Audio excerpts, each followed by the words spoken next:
ways need Welcome home, Sid.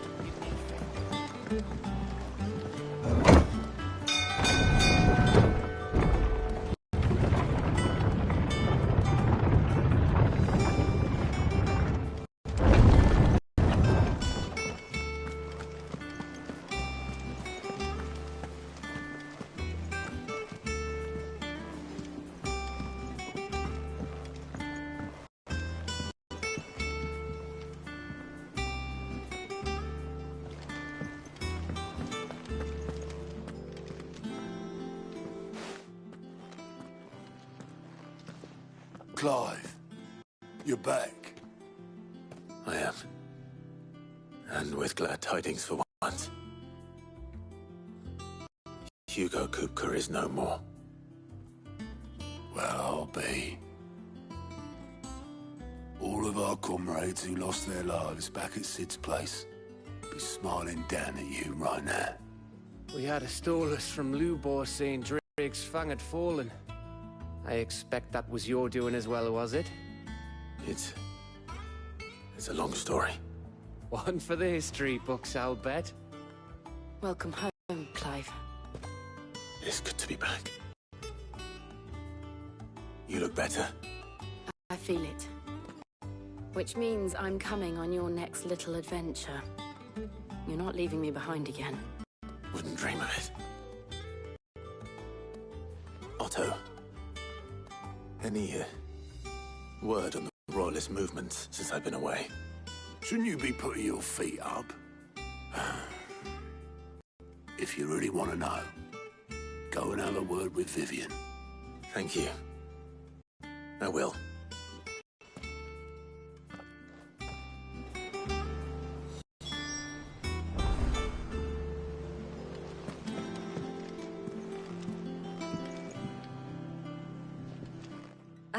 The conquering hero returns. And with hardly a scratch on him. I may have picked up one or two. Well, the fact that you came straight to me instead of visiting our resident physiker suggests that you picked up something more important. A scent. The scent of Waludas. The very same. But whatever plans Kupka was hatching with the Royalists, he took them to his grave, as did his men. Slaughtered by the orcs who'd taken over the Fang. Orcs, Vivian. I've never seen such creatures in Storm before. The Waludas must have ferried them over from Ash, but why? Why work to rescue Kupka only to invade his home, the mother crystal of an allied nation, and let both fall? It makes no sense. Do you know the tale of the blind men and the Adamantus? One can often be led astray by focusing too closely on individual details. One must instead see the bigger picture. And what bigger picture is there than my map?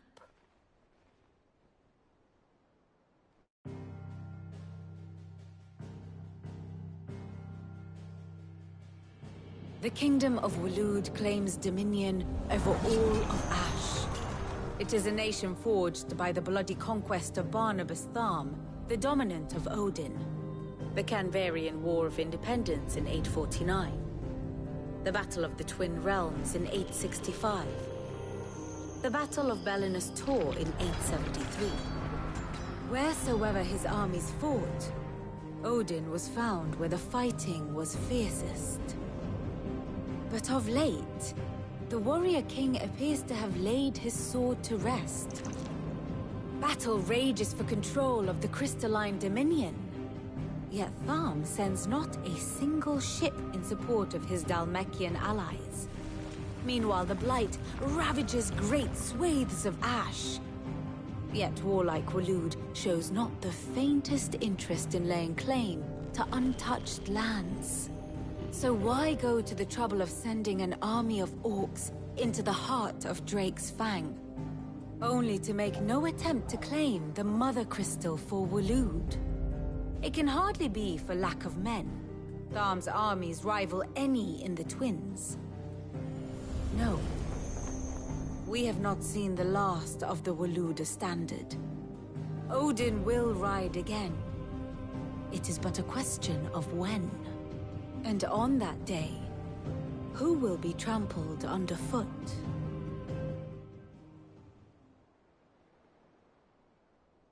In summary, I know not to what end the Royalists betrayed Kupka. I know only that it is part of some broader scheme.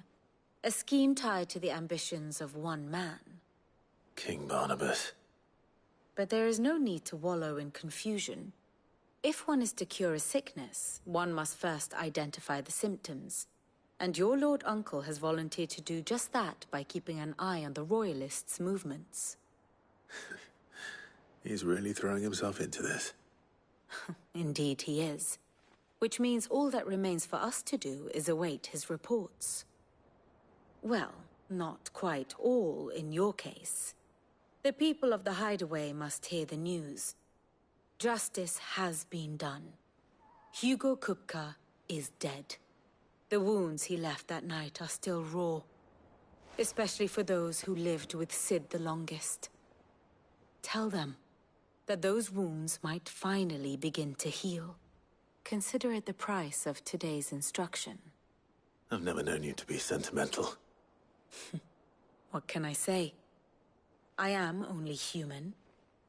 And we are, all of us, sentimental animals at heart. I suppose we are.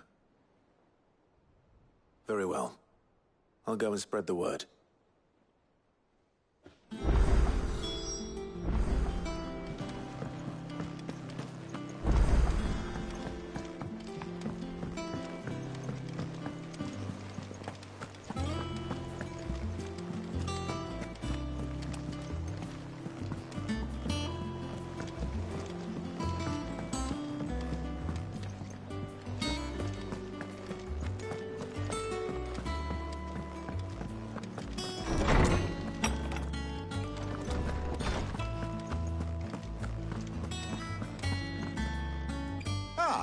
Clive, have you come seeking the gift of knowledge?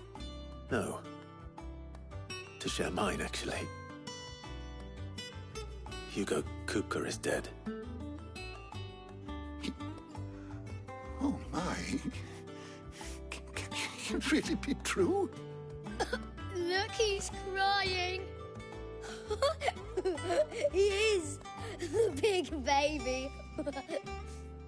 And with good reason, children. These are tears of joy. We must offer up a prayer to your parents that the heavens might weep with us. There shall be no lessons today, only thanksgiving and merrymaking. Go, put away your things. All right. Brilliant.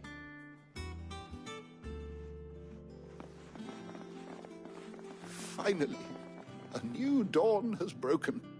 It has. Thank you, Clive. I cannot wait to share the good news. Hippocrates.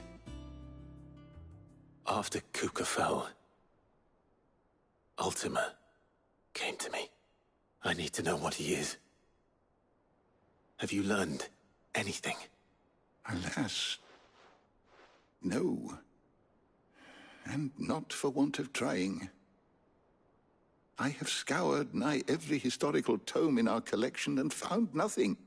Not even the sort of conspicuous absence that might suggest a concealment of fact. One is almost tempted to conclude that such a creature never existed. But I saw him. With my own eyes. I don't doubt that you did. Alas, it seems you are the only one who has. To others, he reveals naught. We see only that which he leaves in his wake, like some terrible force of nature beyond the ken of mortal man. A bringer of death. Whether the Ultima you met with was the being itself, or merely another projection of its power, I know not. But until I do, my investigations shall continue. Thank you. It means a lot.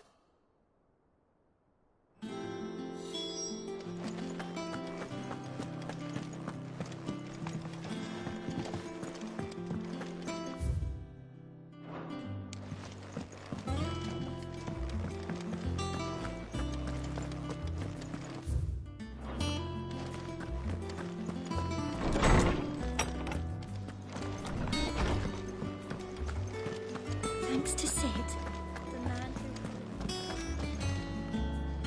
who... Well, someone looks pleased with himself. It's true what I'm hearing, then. Nothing escapes you, Lady Karen. It's true. Kupka is dead. No more looking over our shoulders, then. Good. Start to get a crick in my neck. Don't let it go to your head, though.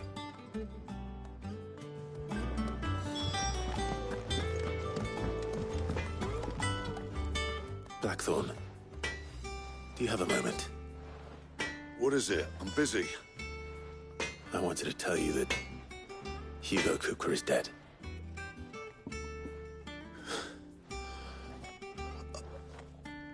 I can't tell you how long I've been waiting to hear those words. This is it then. Huh? A new beginning under a new Sid. I'll try to live up to the name.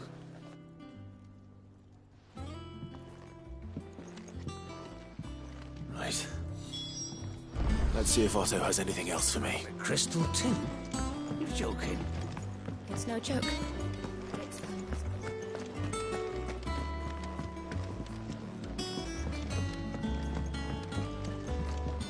I'm telling you, it's true. I heard it from Otto's own lips. Kupka is dead.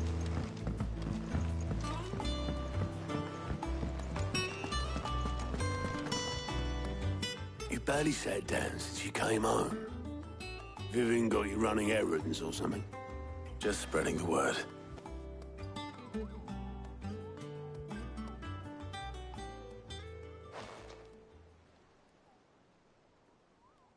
So, the Professor's got a soft side, has she? I'd never have guessed. No. She was right, though. Everyone was glad to hear the news. Ah, but you ain't told everyone. I can think of plenty of friends back at the old hideaway who'd sleep more peacefully for knowing. Not least of all Sid. You should tell him. You're right. I should. And I will. Well, when you do, be sure to take Mid with you. She's been going at it hammer and tong down at that workshop of hers, trying to do her father proud. I can't remember the last time she visited the old sod's grave. Very well. I'll suggest it.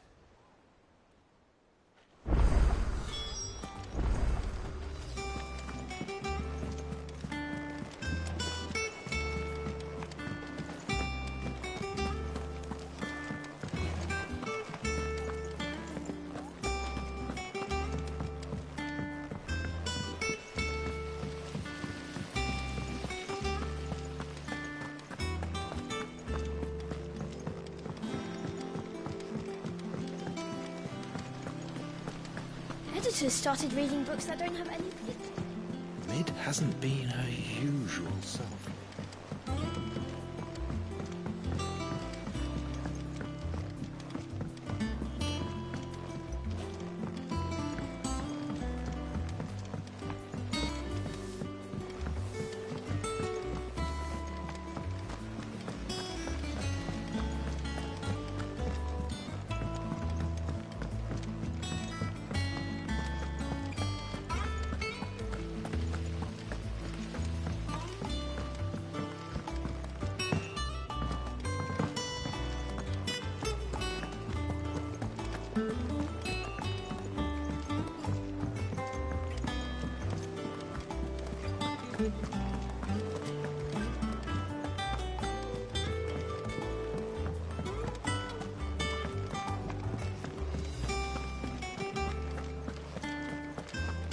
He cracked the crystal too. You're joking.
come up with something soon.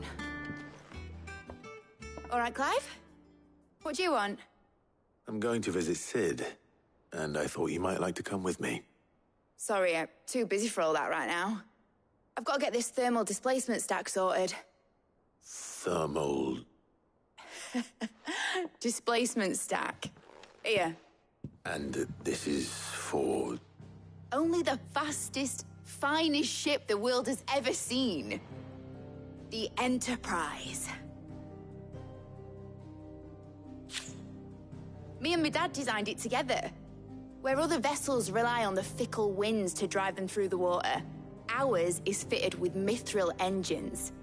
And those things have got more push than a behemoth in a bad mood, and more heat than all the hells put together.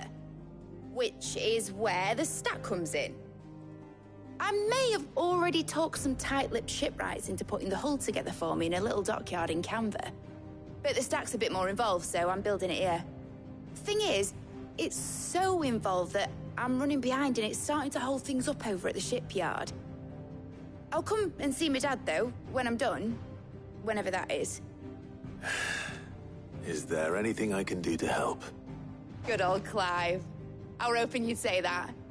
First things first, I need some parts meching. The stack will be made up of 3 major components. There's the plating, here, that channels hot vapors away from the engine. The helm over the top, that disperses all that heat into the air. And the shielding around the sides. That stops the rest of the ship from going up in flames. A full suit of armor, then? Probably best to take it one piece at a time. Then you'll need to start with the plating. Everything else fits onto it. I've got the designs and the list of materials here. Show these to Blackthorn. He'll know what to do. I can't make head nor tail of them.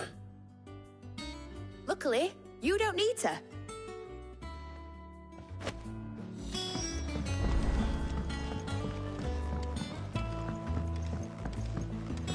I think Mid might need some help.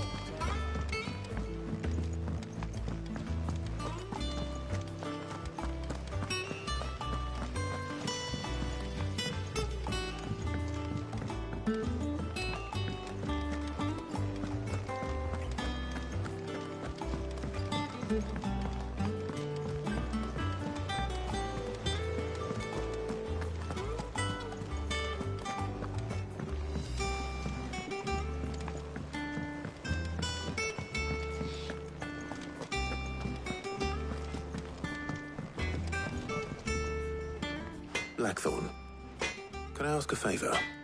Hell with it. It's for Mid. This my last chance to say I'm otherwise engaged. I'd spare myself the arseache. Go on then. What is it this time? She said you would know.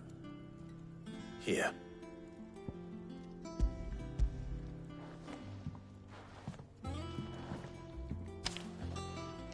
Krieger's teats. Well, I don't know what the hell you'd want this for, but I can make it. Won't be easy, though. And I'll need help. Get Gavin-Otto in here, will you? All right.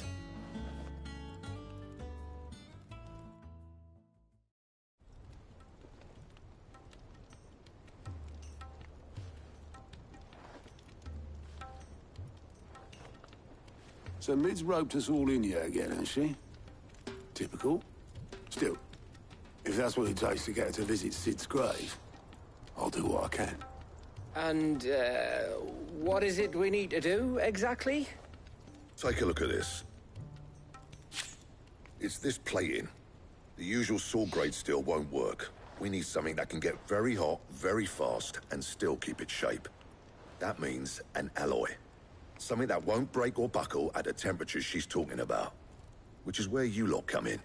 I need materials, and I've got my work cut out already. You'll have to fetch them. Now, there's a special kind of sand I'm after that you can only find out in the Valcroy. Stardust, they call it. As for the rest of the stuff, my usual supply should have it in stock. It just needs buying and bringing back here. Well, we'll get it done quicker if we split up. One of us should probably give you an hand coating the sand. And the other can go and get the rest from this supplier. Right then. Well, make your minds up who's going where, we can get this over with.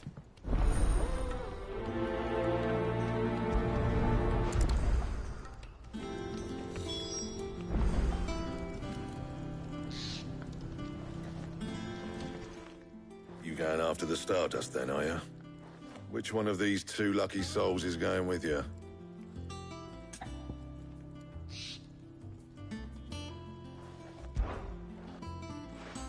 Otto, you're with me. All right, then. Where do we find this Stardust, and how will we know it when we see it? There's a river that runs through the southern reaches of the Velcroy. It's the black sand that washes up on its banks that you're after.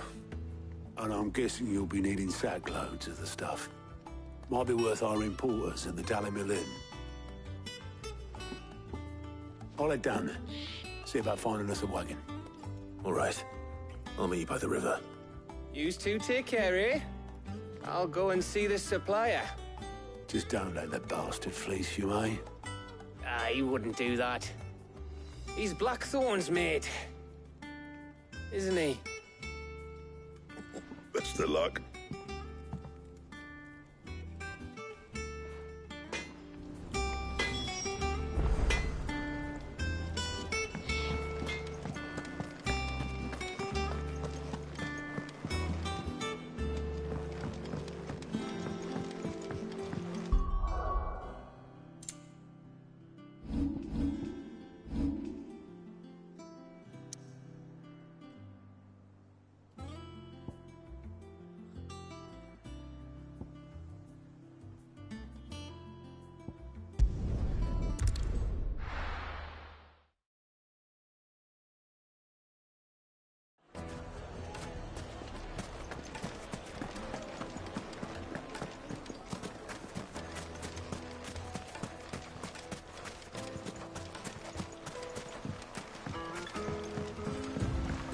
Looks like I found the river. Now where's Otto?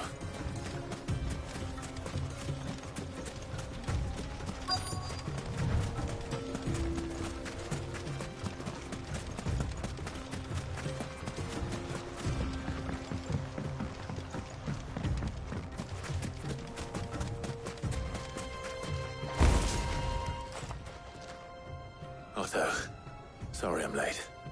Oh, Clive. I had a quick scout about, and I reckon this area's our best bet. Seems Blackthorn's the only one who thinks smithing with this Stardust stuff's a good idea. It's just lying here, waiting for any old fool to fill his boots. But unlike any old fool, you thought to bring a wagon. Well spotted. Now get filling.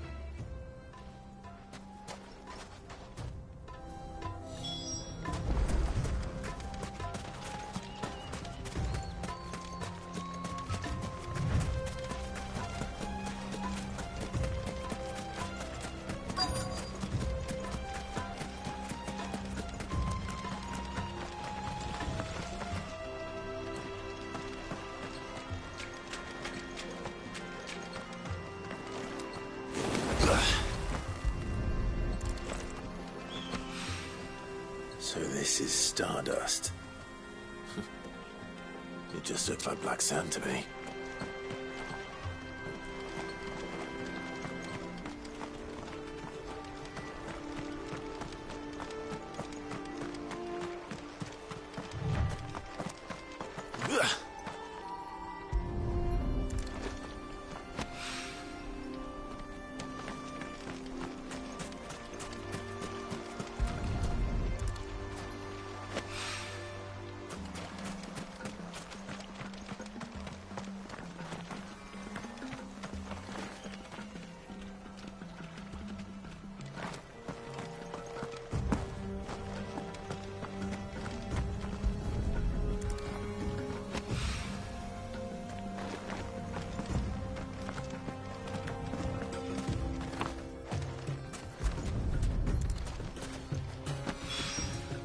That should be enough for now.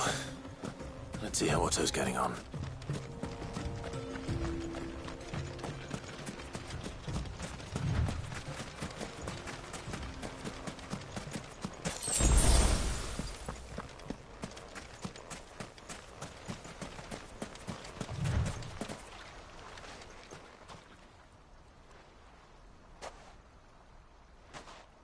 How much did you get? Enough. I hope.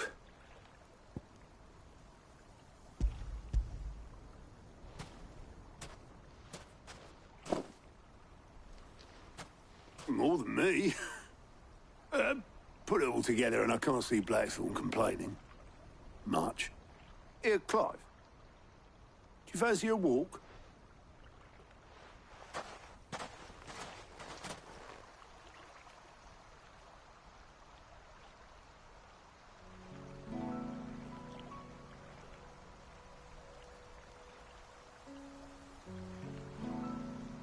Sid would be proud. Of what? Of you, you idiot. The way you've carried on what he started. When we first met, I had you down as a spoilt little puppy who enjoyed nothing more than biting the hand that fed you. But 5 years on, you're the one doing the feeding. So thanks for proving me wrong.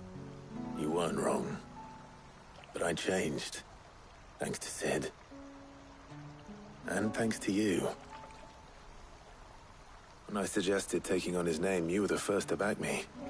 And if you hadn't, no one else would have. I couldn't have done any of this without you, Otto. Don't give over. You're making me blush. All I did was choose hope over despair. I gave you a chance, yes, but you're the one who took it. You took a rabble of homeless, hopeless outcasts and put them back on their feet. Gave them something worth fighting for, just like the old Sid did.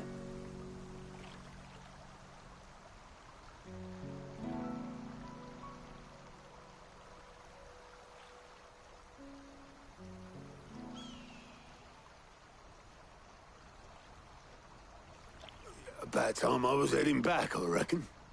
All this scrabbling about in the sand's taken its toll on the old pins. I'll see you back at the hideaway then. You can take a well-earned rest when you get there. Oh, I plan to. Believe you me. But I'll make sure Blackthorn gets his precious black sand before I put my feet up. He'll only moan otherwise.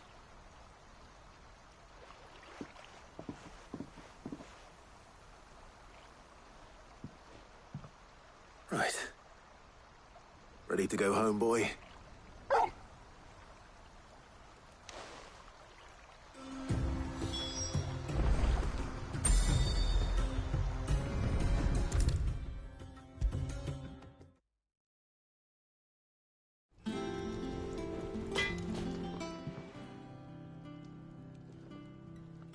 Blackthorn, got everything you need? Yeah. Yeah, I do. Cheers for the stardust. Should be enough to be getting on with. Nice to get out and about for once. Let's do it again sometime, eh? I'll make a start on putting this thermal plating together then. It will take some time, mind. So if you've got other things to be getting on with, I could do without you breathing down my neck. Thank you, Blackthorn. I'll let Mid know construction's underway.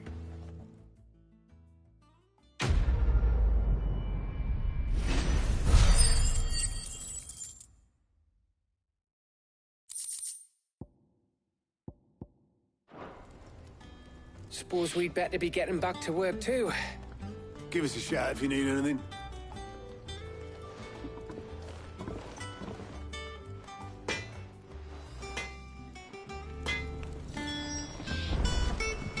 He cracked the crystal too? You're joking.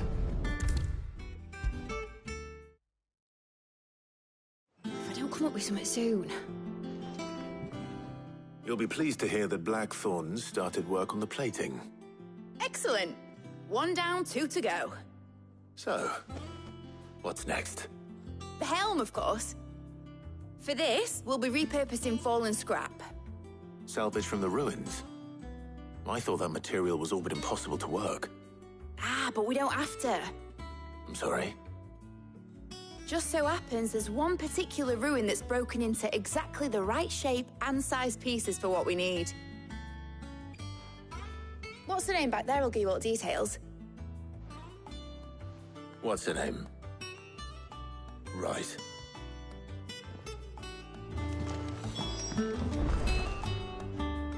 Oh, Sid, is this about the helm? Yes. Mid said I should speak with you. I'll show you the plans then. Here you see the mithril engine, in which mithril is burned to generate heat. That heat is then harnessed to produce motive force. Excess heat is dealt with by means of the thermal displacement stack, which disperses it into the surrounding air. Now, were we to rely on thermal plating alone to achieve this effect, the rate of excess heat buildup would far exceed the displacement coefficient of the plating. In other words, the reactor would overheat and eventually explode. This is where the helm comes in.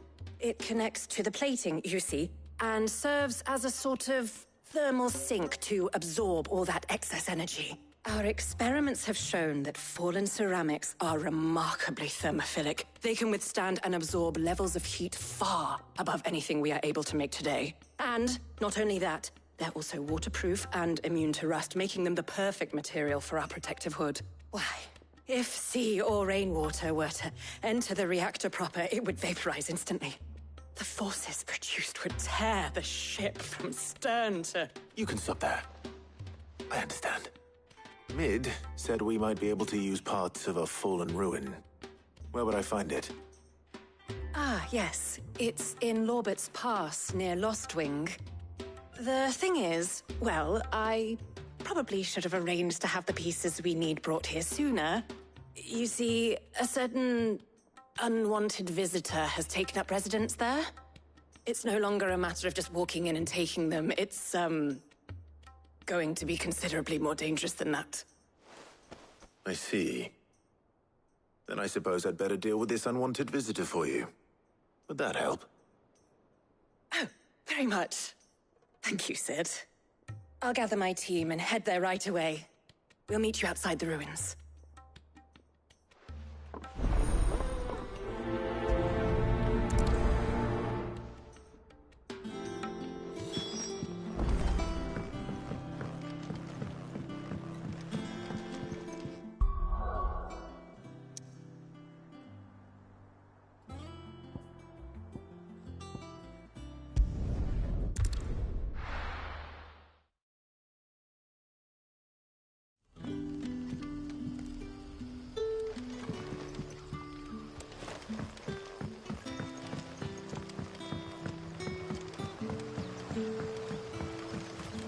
What about the curse? Can't you use a crystal instead? I'll be fine. Besides, you don't be using exhausted crystals to do his dirty laundry, can you?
Let's go.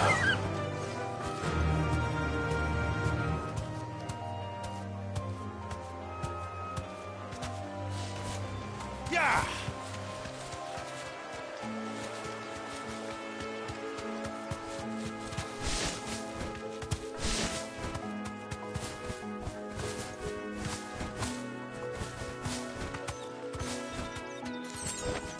That'll do, girl.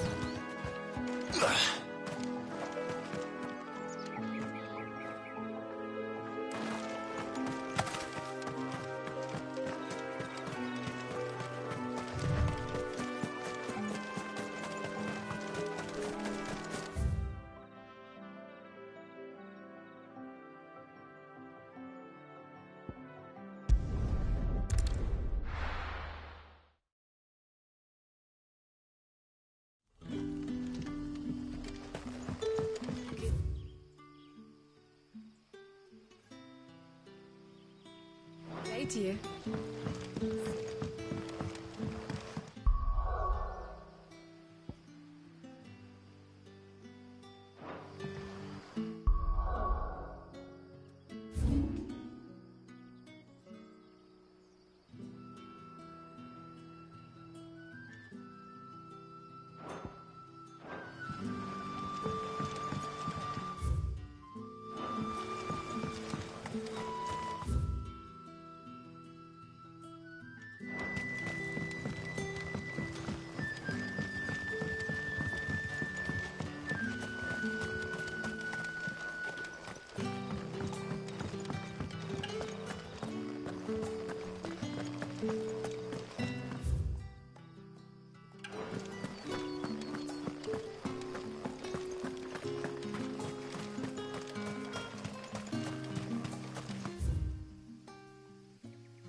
Get him!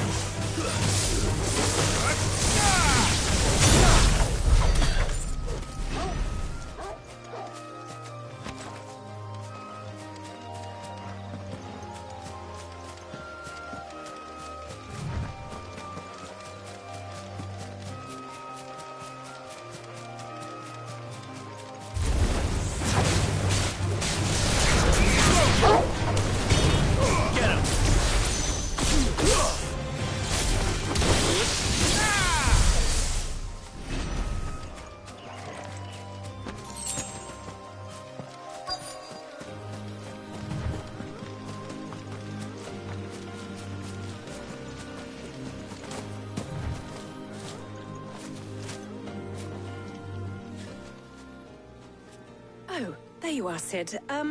Thanks so much for coming. The, ruins are just over there, as is the creature I told you about, I'd imagine. Would you mind? Of course. I'll be right back.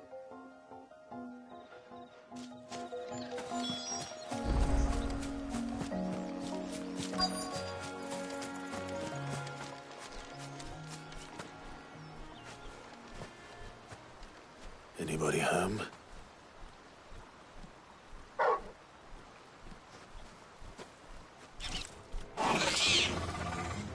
This must be our unwanted visitor. Time to go.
The things I do for you, Mid. Sid! Oh, thank goodness you're safe. You shouldn't have any trouble now. Indeed. Well, don't let us keep you. We'll, see that everything is transported safely back to the hideaway. All right. I'll let Mid know you're on your way.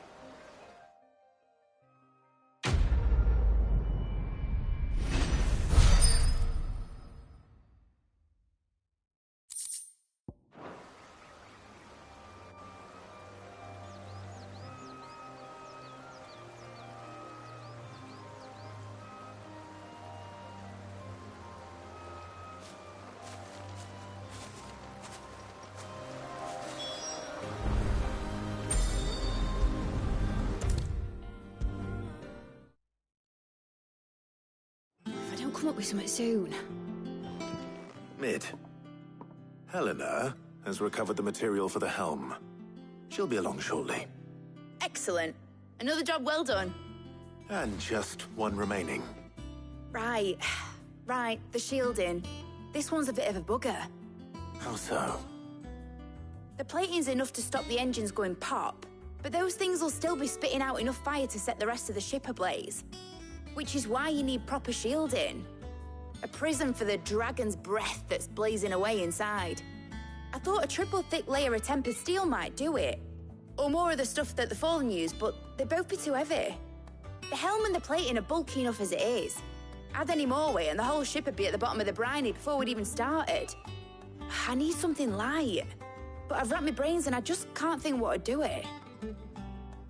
Well, if I were in need of obscure knowledge, I know whose counsel I would seek. Hippocrates. Tomes? Yeah, well, I'd thought of that, obviously. I've got all the details written down here. Can you take this to him, see what he makes of it? Right away.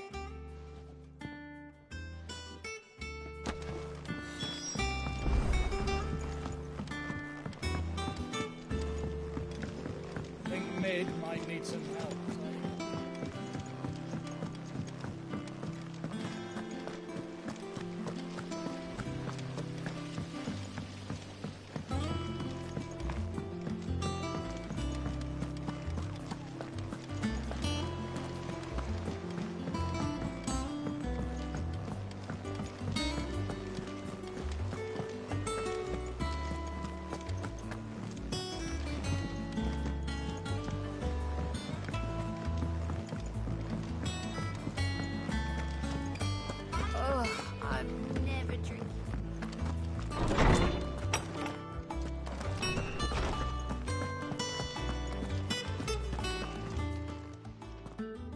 Hippocrates, do you have a moment?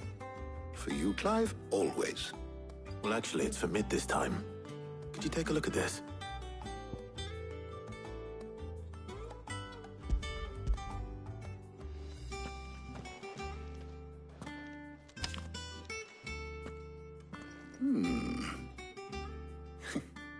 Shielding for a mithril engine?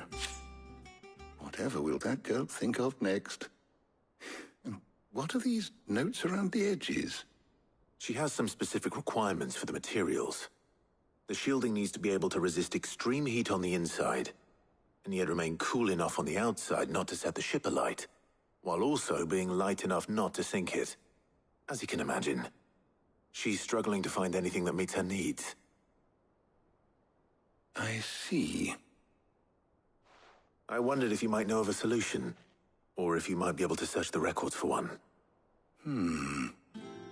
Perhaps it is not a different material she requires, but a different approach. What do you mean? Consider the lake we have made our home. Its blighted waters eat away far more quickly than fresh water or even brine, at timber and steel alike.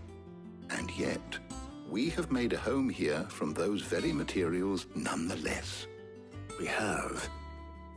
But Bardolph must varnish every board twice over to keep it from rotting. And Obelisk complains that without a constant supply of pitch. I see. Early Gregorian histories speak of a preparation known as moon dew. It is said to be able to resist even the most ferocious flames. Before the dragoons tamed the worms and wyverns of the realm, nobles would daub their castle walls with it in order to guard against dragon fire. So if we could recreate it... It might be applied to some material or other in order to provide the protection it requires. As to how best to apply it and to what material, perhaps Bardolph and Obelisk might be of assistance. I shall speak to them and see what wisdom they might have to offer. If you would be so kind as to procure the necessary ingredients, I shall discuss the specifics of how it might be most effectively put to use with our two friends. The knowledge of the past may yet prove useful to we of the modern era.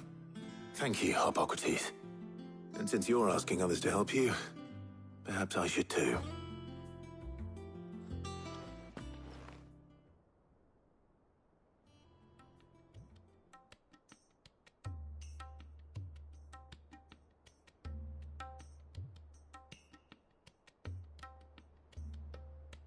So you need a hand, do you? We do. I'll be heading to market for the ingredients we need. I could do with some help. And some company, too. The other can assist me in researching how best to prepare the shielding itself. Can we count on your aid? Always. Well, if Jill's game. Thank you. I am sure either of these fine young minds would prove indispensable in my research. I leave the decision as to who will go with whom in your capable hands, Clive.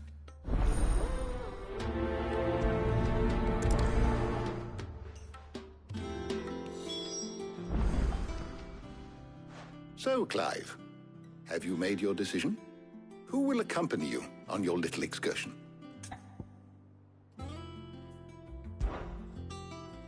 Very well. So then, what do we need to find? I have taken the liberty of preparing a list. Here. White chocobo eggs. Pepio nuts. Are you sure this list is right? Everything on here seems very edible. I would have thought the ingredients would be a little more exotic.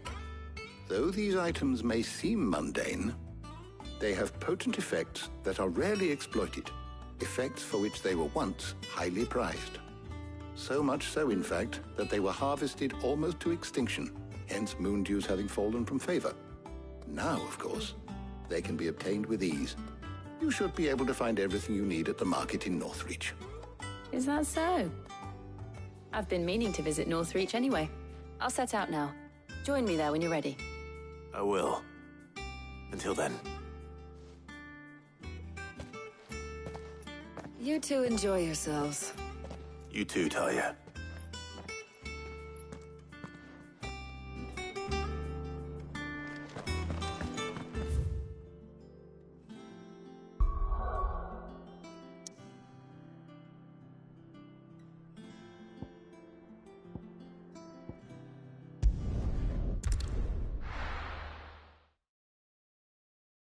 Now, where's Jill? There's talk that the glass... Keep them pilchards nice and chilled. I won't abuse. Are those Pepio nuts? How goes the hunt for ingredients? I've only just started. I'm sure everything we need is somewhere amongst all these stalls, though. Why don't we split up and see? We'll take a couple of ingredients each. All right. What am I looking for? How about you look for the Pepio nuts and some garlic? I'll find the other things we need.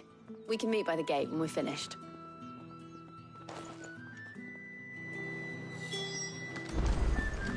Up! You'll not find a bruised... Fresh cuts! Come and get them before they're gone. What can I interest you in today? I hope it's to your liking. I trust it's all here. I hope it's to your liking.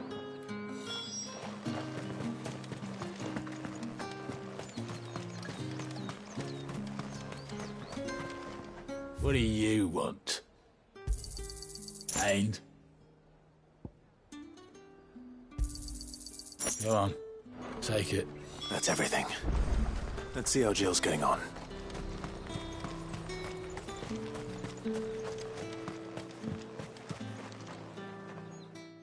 Did you find everything? I did. Here.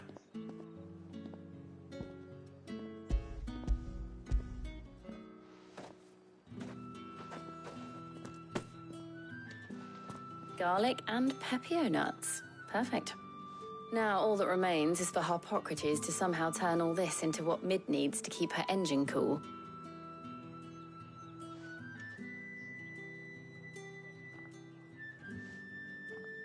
But before we head back, would you walk with me a while?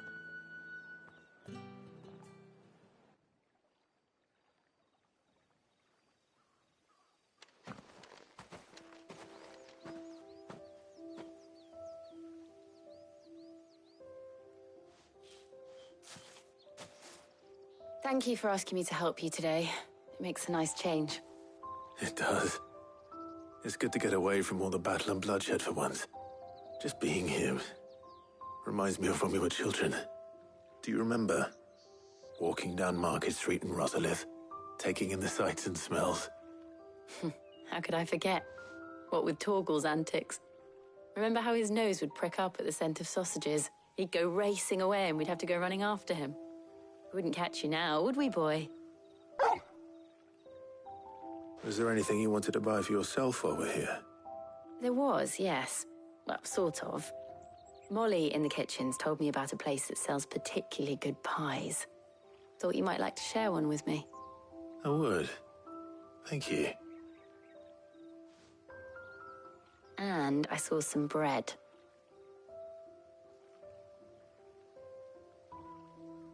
Big white cobs like the baker back in Rosalith used to make. What do you think? I thought we might get some soup to dip it in. But then I tried a slice of the butcher's dry-cured ham and it was just... oh. You all right? Sorry.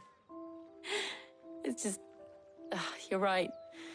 I really do feel like a child again being here with you.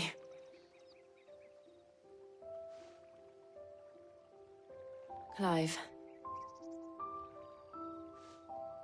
Is it wrong of me to enjoy this? No, Jill. This is how life should be. And it's how our lives will be when our work is finally done.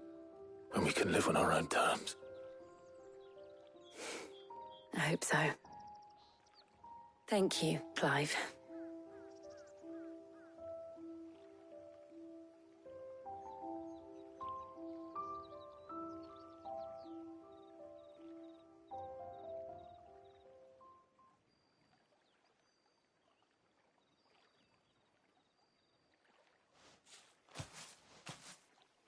Well, I suppose we better be getting back.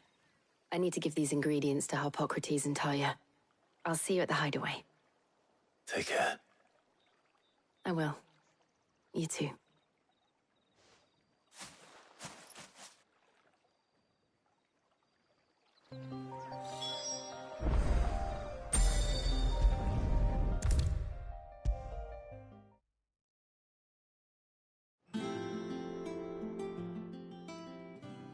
How's work on the shielding progressing, Hippocrates? Well, very well indeed. And thanks in no small part to your kind assistance. I was just explaining to Tarja how we might best go about preparing the moon dew. And now that we have all the ingredients, we may begin. You can count on me. I've mixed more than a few mysterious concoctions in my time. I'm sure you have. What about the shielding itself? Work is underway, under the watchful eyes of Bardolph and Obolus. Apparently, it'll be ready soon. Thank you. All of you. Right then. Jill, would you join me in the infirmary? Many hands make light work and all that. Of course.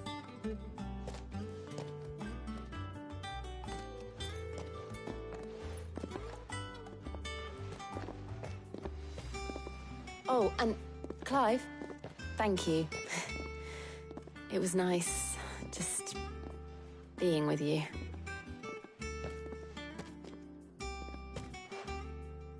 It appears our work here is almost at an end. A shame. I was enjoying playing the man of action for once. When both the shielding and the moon dew are ready, it will merely be a matter of applying the one to the other. Followed by a rigorous process of testing and retesting, of course. Perhaps someone ought to warn young Mid of that. Leave it to me. Thank you, Hippocrates.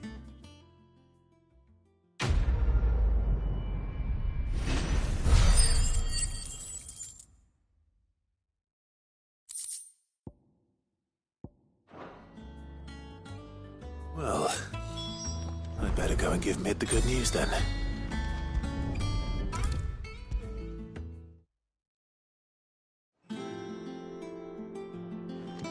Sorry to keep you waiting, Mid.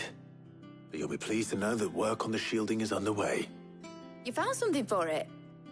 In a manner of speaking, Hippocrates knew of a substance that's highly resistant to heat. A coating that should provide the protection you need. He's supervising the construction and testing of the shielding as we speak. Brilliant! I knew you wouldn't let me down. Don't thank me. I'm just the errand boy. Right then, better start working out how to bolt all these bits together. To the Black Hammer!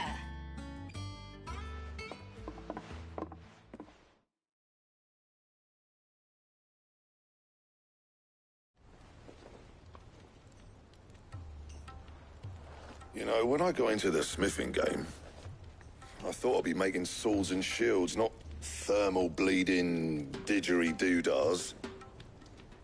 Displacement stacks. Same difference.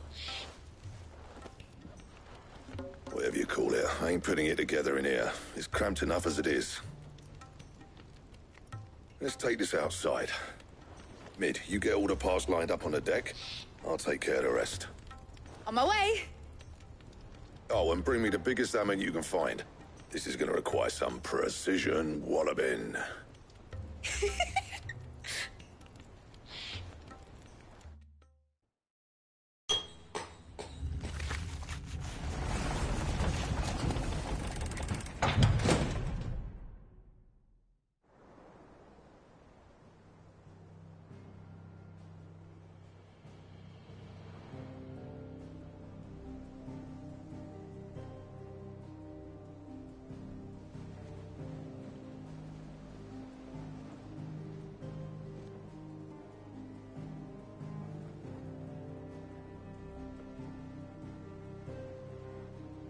It's finished! It's finally finished!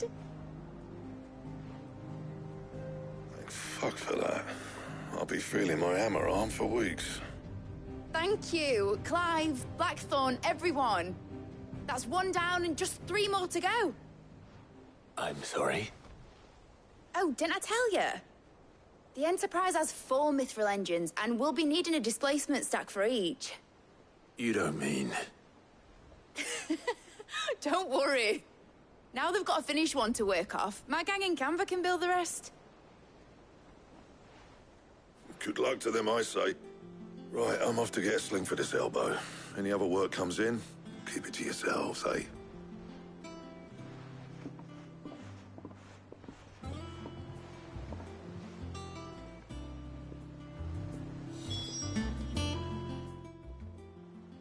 What's the matter? Nothing. Just daydreaming. Thinking about the Enterprise sailing off over the horizon to shores unknown. Searching for a land untouched by the Blight. Just like me and my dad planned. So if the worst came to the worst and every scrap of soil in the Twins turned black, we might still have a chance. That's what she was meant to be. You see, one last chance just in case we needed it. But now she's so close to being finished, I've realized I don't want her to be that. I don't want her to be just a lifeboat for us to cling to if things get desperate. I want people to sail aboard her by choice, not from the lack of it. In a world where we're not just trying to survive, but where we can actually live. I'm working on that. And I'll do everything I can to get you what you want. Don't you always? All right. My mind's made up. As soon as the Enterprise is fit to sail, I'm putting her under your command. Sod our plans, I'm trusting in yours. Are you sure about this?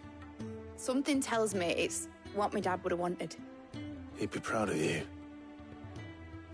You were gonna visit his grave, weren't you? I was. And you can come too, now that your little project is finished. Right. There's just one thing I need to finish up first. Won't be a mo. All right. I'll let Otto know you're coming. Meet us in the mess when you're ready. Aye, aye, Captain.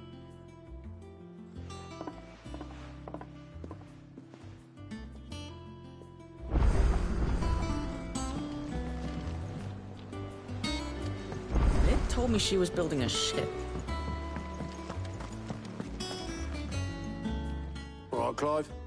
Asterix. We'd finished sending half the hideaway traipsing across the Twins, has she? I swear, that girl'd do anything to put off visiting her old dad's grave. No excuses now, though, eh? Not quite. She said there was one final thing she had to take care of. I'm sure she'll be finished soon enough. She said that? In those words? She did, yes. Clive? Were you born yesterday or something? There is no thing. She'll probably be halfway to Canva by now. Mid. I might still be able to catch her.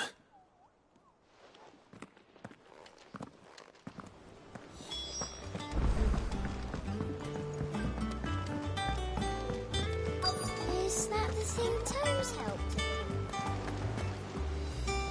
Obolus, have you seen Mid? Yep. In a boat, going that way. Then I'm too late. You in a hurry and all, are you? Oh, I offered to take her across, but she wouldn't wait. Just paid for a dinghy and rowed off. Oars going like the clappers. Got some life in her, ain't she? But anyway, I was on my way up to see you, as it happens. Got a letter for you. Urgent, by the sound of it. One of your uncle's men said I was to hand it to you in person, post-bleeding haste. And you're here now. Thank you, Obolus. Don't mention it. What tidings, Uncle?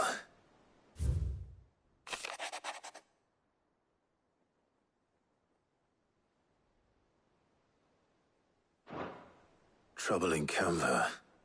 Well, I'll need someone to keep an eye on Mid.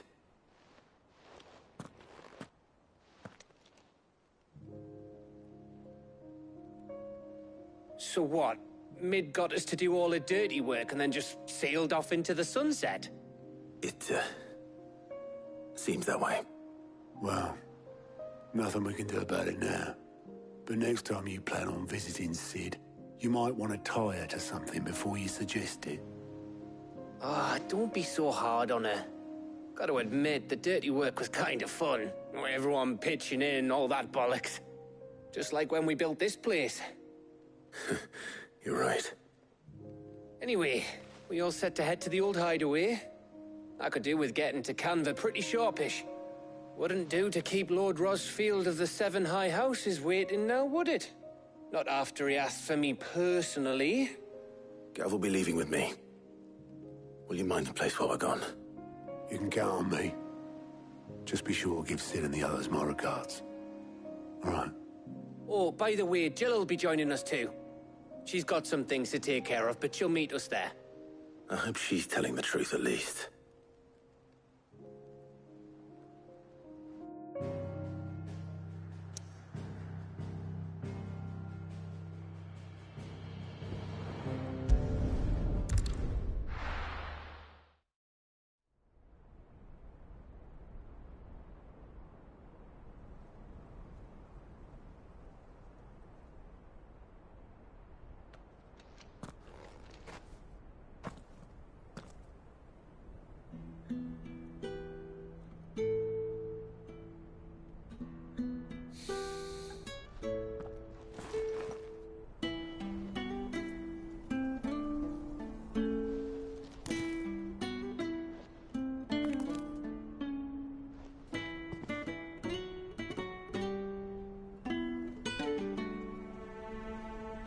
Well, Sid, I remember what you told me. That if no one is listening to what you have to say, you may as well not say it.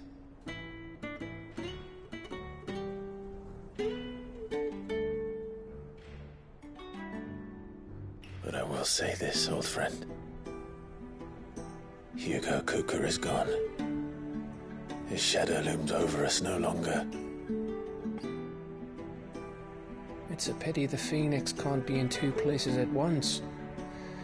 If he'd have been with us, maybe he could have done something for the lost. Not even the Phoenix can bring people back from the dead. Life has a beginning and an end. So we must live while we have the chance. And not as slaves to the crystals, but as free men. May we join you?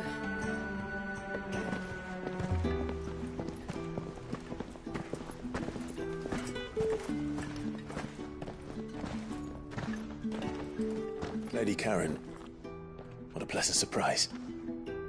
I thought I'd drop by and see how you were all doing before heading off to restock my supplies.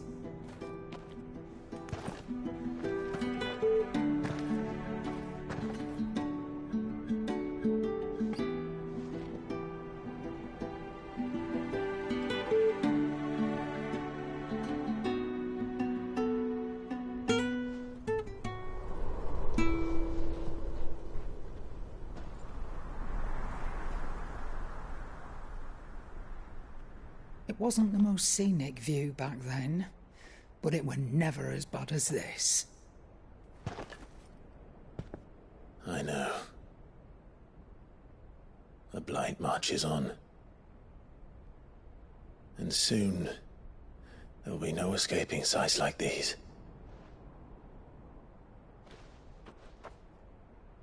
So our mission remains unchanged. We cannot stop until every Mother Crystal is gone, and their thirst for ether with them. The only one that remains in Storm is Drake's Tail in the Crystalline Dominion. Our next target. We're going to Twinside. It's the capital of the Empire these days.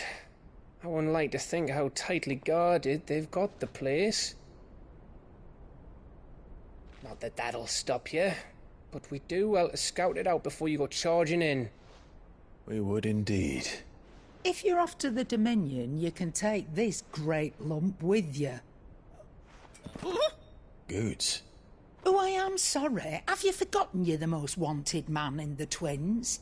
I thought you might like to disguise yourselves as the attendants of a travelling trader, assuming you've no better ideas.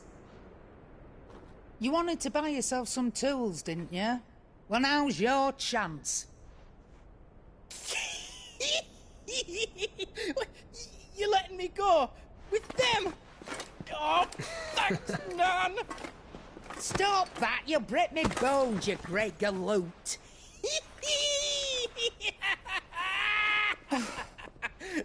There's a caravan that runs back and forth between the Dominion and the Bocklad markets. It's managed by the Merchants Guild. Just show them Goots' traders pass and you'll be on your way. It'll be a damn sight less risky than footing it the length of the Crystal Road. That's for sure. Thank you, Karen. And glad to have you with us, Goots. Okay then. I'll get me things and I'll meet yous there. See yous down in Bocklad. Get off! Me poor fingers! Jill, you're with me. Understood. And Gav? Already on my way, Captain. Be careful. Aren't I always?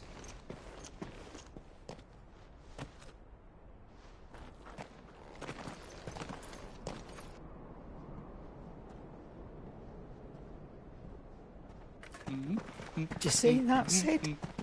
Your protege's making a proper little outlaw of himself.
How are you feeling?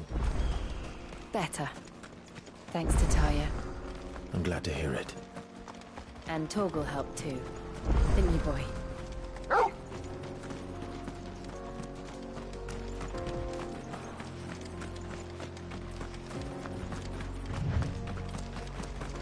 This used to be a trade route for merchants crossing the Scars. Till the Republic laid a new road wide enough to let wagons pass. And all official traffic moved there. Leaving this one for those living outside the law. Indeed. I doubt we'll be the only outlaws on the trail today.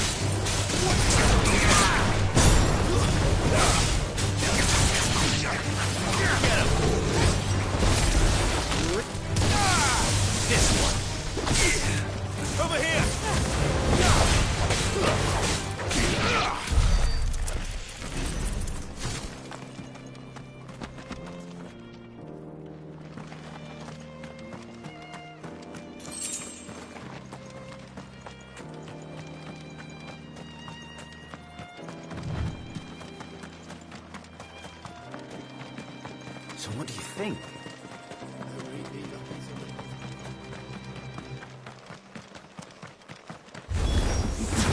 How nice. They have a hideaway of their own.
We've done the Republic a service.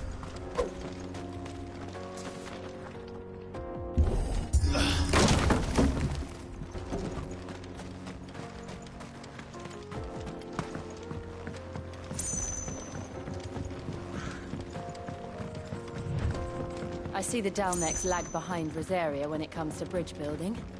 The fallen ruin should hold, at least. The path continues on the other side.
So this is Zemeckis.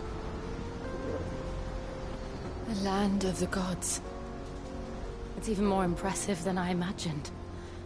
I remember being captivated by the story as a child. Long, long ago, man was overcome by avarice and challenged the gods in a bid to win their power. The final battle took place here, at these falls. Or so the legend goes. If anyone ever manages to plumb those depths, perhaps we'll learn if there's any truth to the tale. That the gods emerged victorious and punished man for his defiance by visiting upon him 2 curses. Dominance in Paris. To tell the truth, I always thought it strange that the dominant and their icons were deemed a curse. Back home, the dominant inherited the throne. They were admired and exalted, not spurned. Whenever I got to that part of the story, I always assumed there must be something I'd misunderstood. You had a lot of storybooks, didn't you? In your room, I mean. When we were young. The old legends were always my favorites. Epic battles between gods and men. Father encouraged me to read as much as I could. He thought it good for my education. You really were a boy like any other, weren't you?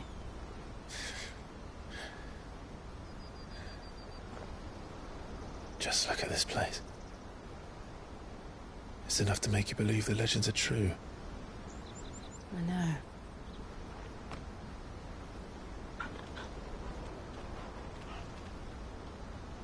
We're not far from Boklad.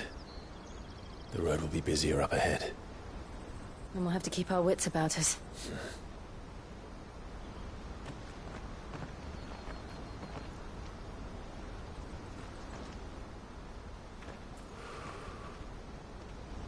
Clive?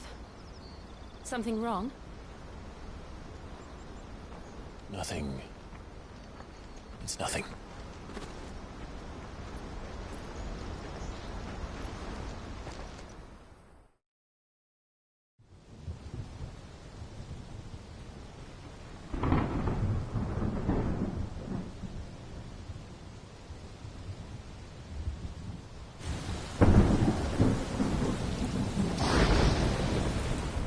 see the reports are true, Father?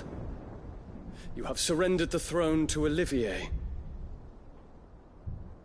I have.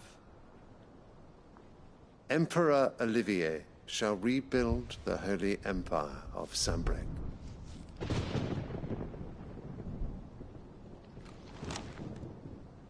How is he to rule an empire? He is but a boy.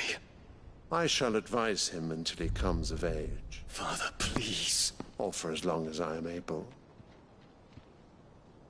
The empire we seek to build needs young blood to rule it. And I can think of none better suited to the task.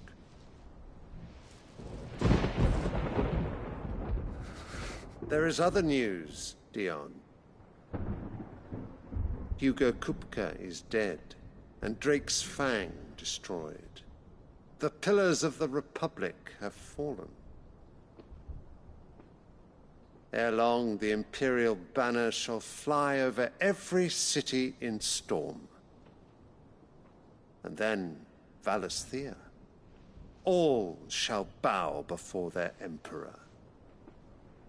Father, these are the words of a tyrant. They are the words of a god. The Emperor whom I gladly serve. Great Greager, made flesh.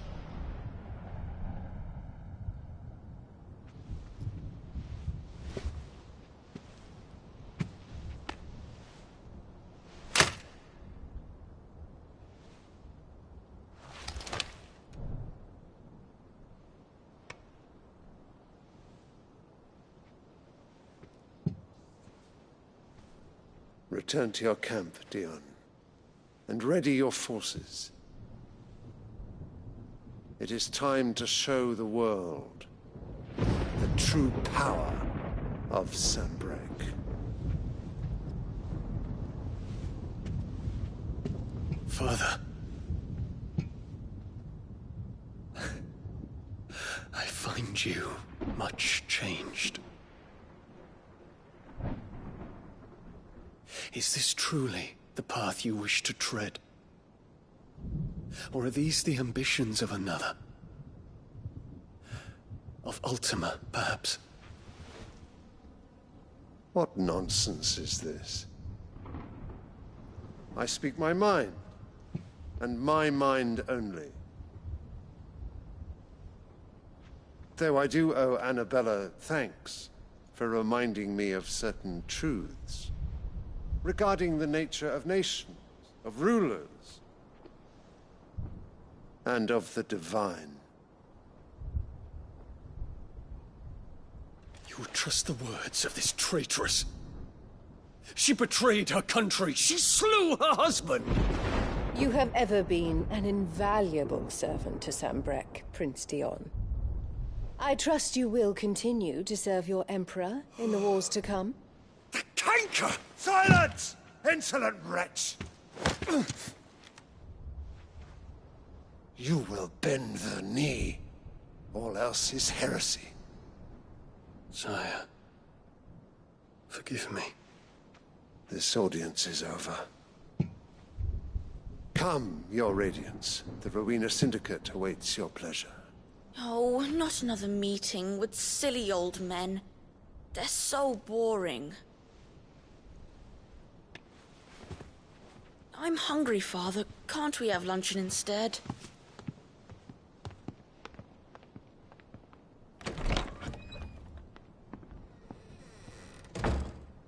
Does it pain you that you will not inherit your father's throne?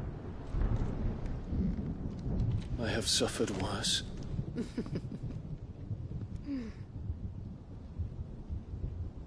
Count your blessings, Dion. For a base-born child to be chosen by Bahamut is miracle enough. You have risen high on his wings, but you shall rise no higher, lest your impure blood stain the throne. What do you know of my blood?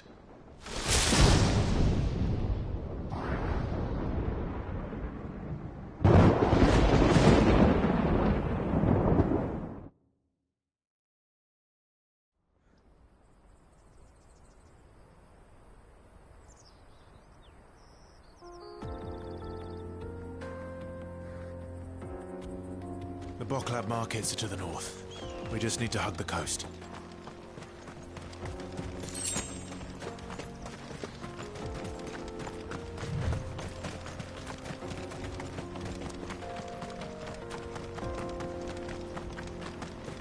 Infiltrating the Dominion won't be easy with the Imperials on high alert. No. His Radiance has lost one capital already. We can be sure Sylvester will do everything in his power to hold on to Twinside.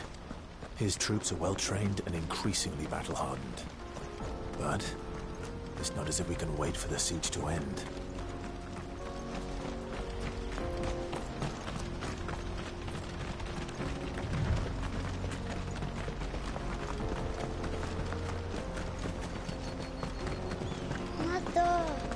More refugees. And they're all making for the Crystalline Dominion. Because they don't know how to live without the Crystal's blessing.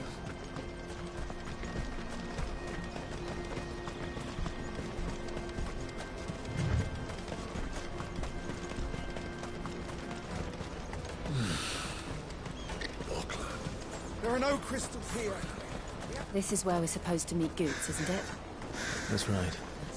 He said he'd wait for us here after replenishing his supplies. I dare say he'll have finished by now.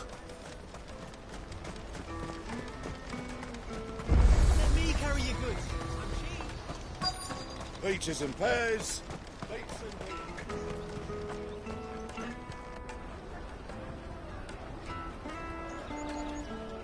Wonders from across the water. Come one, come all. Feast your eyes. Good sir, can I interest you in...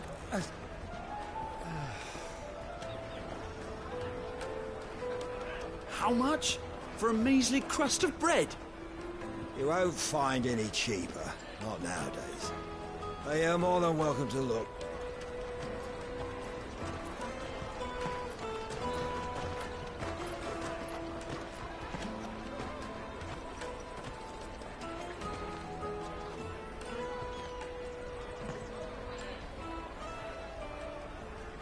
The Empire's unlawful and illegitimate occupation of the Crystalline Dominion is still in effect. Only those whose business in Twinside has been officially approved by the Republican Army will be permitted to cross the border. All who seek entry are to form a line and ready their documents for inspection. Looks like we aren't the only ones who are eager to leave. And they're checking everyone. Can't you make an Not for the likes of you. We won't get through without that pass. Let's go and find Good, shall we?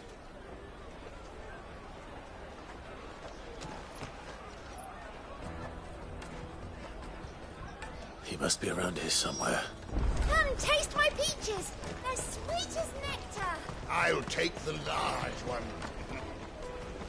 Ah, Good. There you are. Clive, I'm so sorry. Don't tell Nan, will you? Slow down, Goods. Just tell us what happened. It's me trader's pass. It's gone. We cannot ride the caravan without it. We won't even be able to get through the flipping checkpoint. Do you remember when you last saw it? It was in my pocket a minute ago. Then a bairn bumped into me and... Yeah. You don't think that they might have nicked it, do you? It wouldn't surprise me. A busy market like this is prime territory for pickpockets. So, to get the pass back, we need to find this child. Where would we even start? I know where! I've got a pal in Boklad who might be able to help us. No one knows more about what goes on round here than she does. Where do we find her? She's the owner of the Crimson Caravans, up that way. Sign's got a red chocobo on it. No time like the present. You two go on ahead. I'm gonna check the rest of my stuff, make sure nought else is missing. All right. We'll meet you there.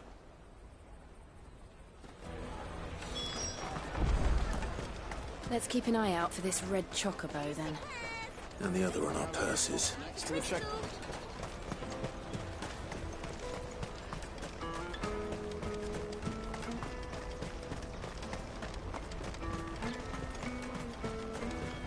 Out of my sight, wretch!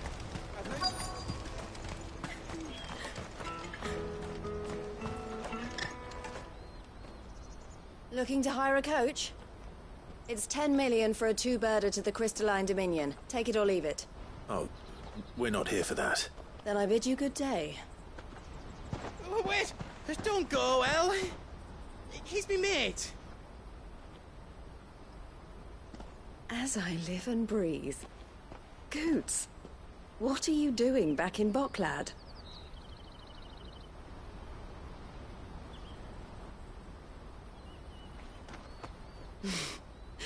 I gather Lady Karen didn't send you.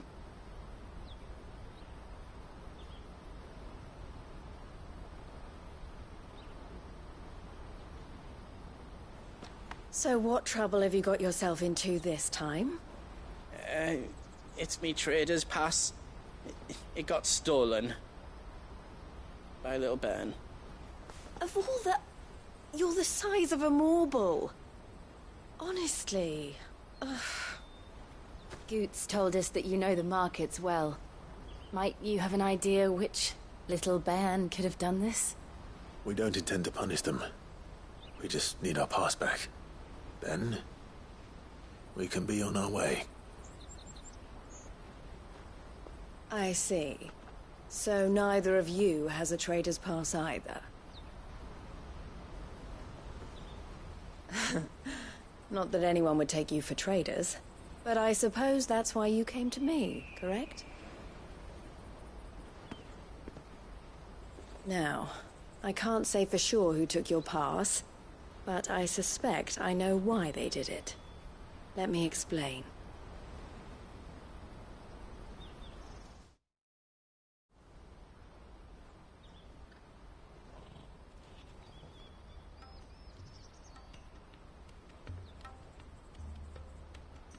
Ever since the Fist marched on the Dominion, the Republic has been clamping down on any commerce that might aid the Empire more than it does us. Which means traders' passes have gone from being merely a way of easing one's progress to being essential if one wishes to cross the border at all. And with demand outstripping supply, they've become a precious commodity, leading some to seek to acquire them by less than legitimate means. So the children are stealing passes to sell on the black market? Yes, and no. Passes are inscribed with the names of their owners, and yet none of the victims' names have appeared on the register of those passing through the checkpoint. Which means? That someone is doctoring the stolen passes. The same someone who is encouraging the children to steal them. And the same someone who has Goots' pass, no doubt. Whoever they are, they're ruining the livelihoods of honest merchants, which is why we've decided to take a stand. Will you stand with us? You want to get your pass back, and we want to ensure that no more are stolen. Catch whoever's behind it all, and two birds shall be slain with a single stone. Is there any other way of getting to the Crystalline Dominion, Goots? They won't let you in if you're not with the caravan. It's that, I don't know, try swimming across the strait. But the guards will definitely spot you if you try and do that. Like, we don't want to get spotted, right? So either we find the people who took the pass, or give up all hope of entering the Dominion. All right. We'll help. Thank you kindly. But I don't know your name. Eloise at your service. Clive. A pleasure doing business with you, Clive.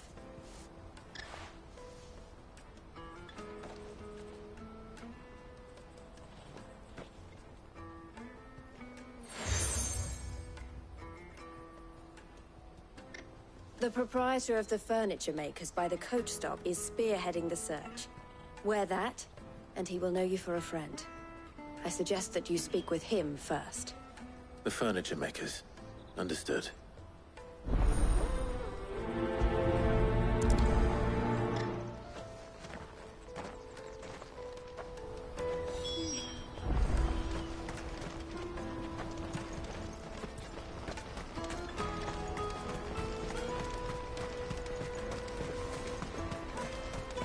Peaches and pears.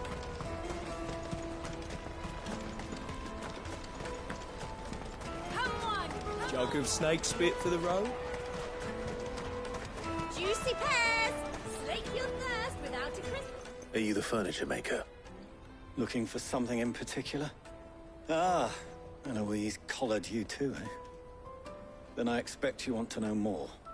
She told me you were leading the hunt for the pickpockets. What have you learned?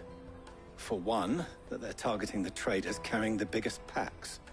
Harder to watch your back, see? And less chance of the mark giving chase if they're spotted. Not that they'd be likely to catch them. Those imps know every inch of this warren like the backs of their hands. Their eyes must have lit up when they saw Goots. The fishmonger round by the gate's been trying to track down the children involved. You should go and have a word with her. Thank you. We will.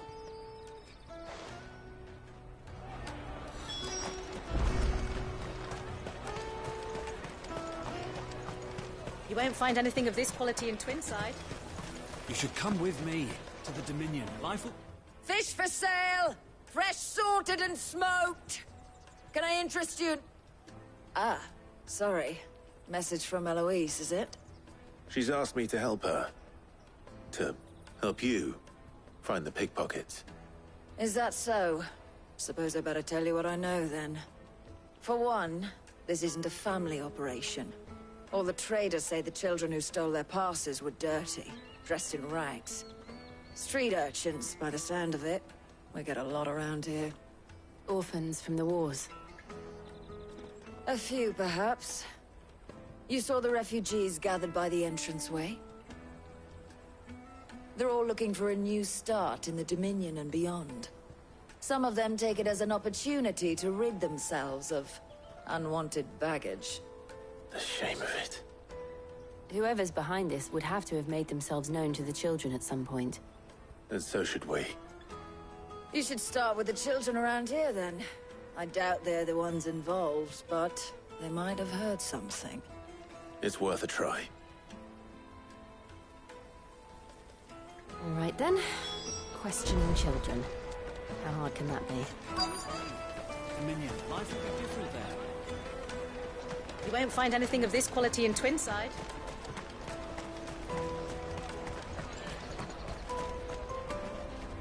Do you have a moment? What do you want? What I want is to know who's asking children like you to pick pockets. I don't know. Nobody's asked me. What's picking pockets? Do you get paid for it? No, you get in trouble for it. So if they come calling, you know what to tell them.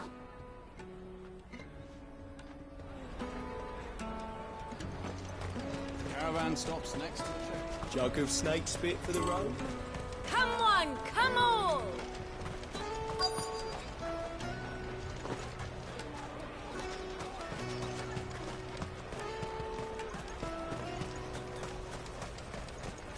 The finest apple I'll left in take the free the large cities, one. all but unbreakable! Excuse me. Do you mind if I ask you something? Can't stop you. I was just wondering if anyone has asked you to do anything out of the ordinary recently. Anything you grown-ups ever ask us to do is shut up and go away. So guess what I'm about to tell you to do? Sorry. I'll leave you alone.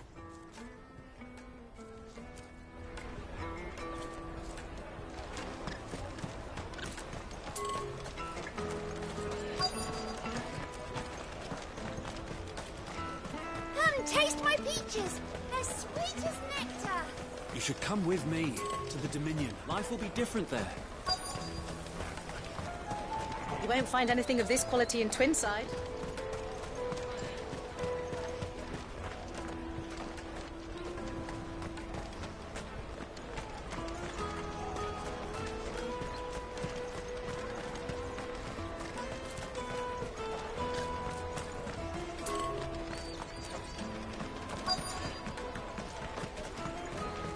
Come, taste my peaches!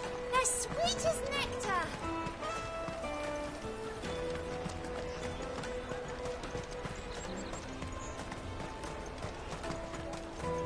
The caravan stops next to the checkpoint. Jug of snake spit for the road? Excuse me? What do you want? I don't have any money. It's all right. We're not going to hurt you. We just want to talk. What about? We've heard that some very bad people are making children like you steal from travelers. We need to know who's behind it so we can stop them. I don't know much about it, really. But my friend, Honza, he said he got a job doing something dangerous. Sounds promising. We need to find him and ask. Do you know where your friend might be? He's usually by the tents outside town. Thank you. You've been very helpful.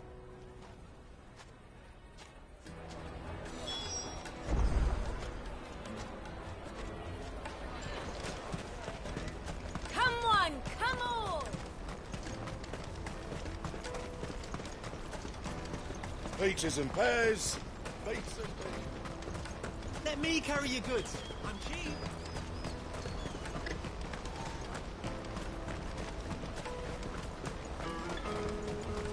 That's that then. She must have been the refugee camp. Let's hope he's still nearby. Daddy, I'm hungry.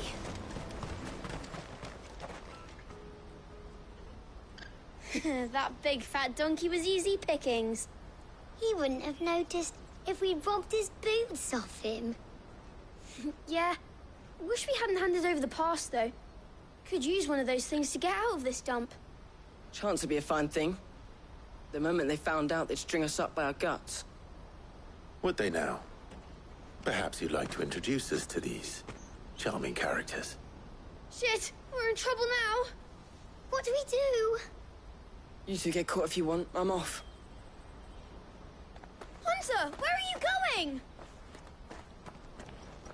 So that was Hunter, eh? Jill, you watch these two. I'm going after him. All right.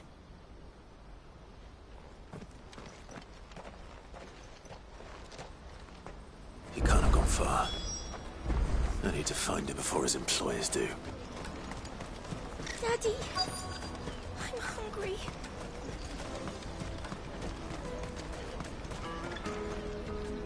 Did you see a boy run past? He stole something from a friend of mine. There was a boy ran back there towards the Chocobo pen, but... Thank you.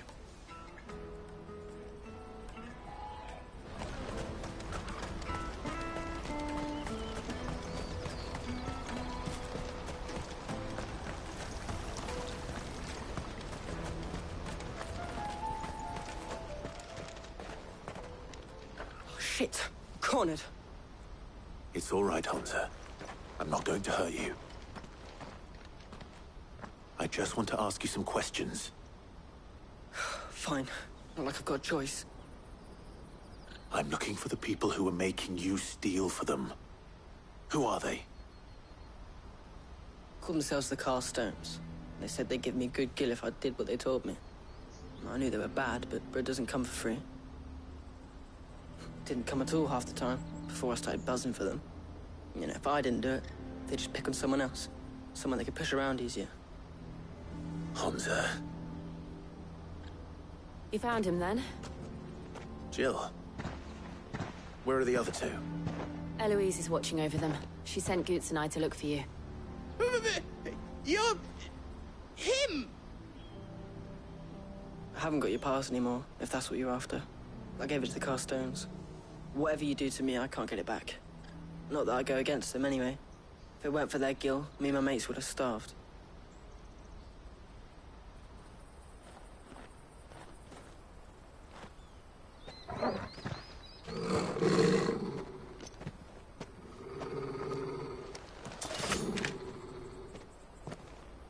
Cowards. You will not force another child to do your bidding. Wait, we're not... Don't hurt him.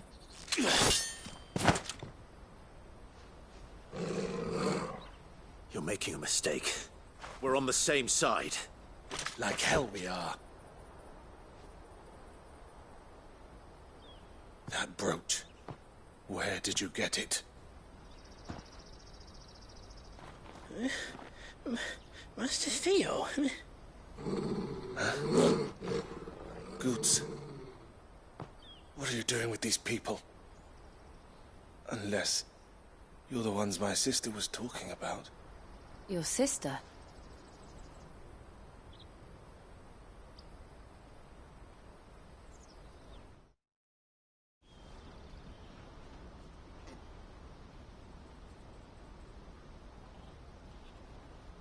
Eloise didn't tell us she had a brother. And why would she? I'm just her back and a blade. Theodore, at your service. Sorry about before. Theodore, what do you know of the cast stones? Vultures who have made Boklad their hunting ground. They prey on the desperate, stealing from those with gil and bullying those without it into joining their flock. I'd been looking into their activities in hope of sparing the refugees any further hardship. But it seems they've already stooped even lower than I'd feared. Hansa's a good lad. Don't blame him for what they've made him do. If he and his friends hadn't agreed to work for the stones, some other poor souls would have. On pain of death, most likely. Clive, was it? And my sisters asked you to help put an end to the pickpocketing. Then we all want the same thing.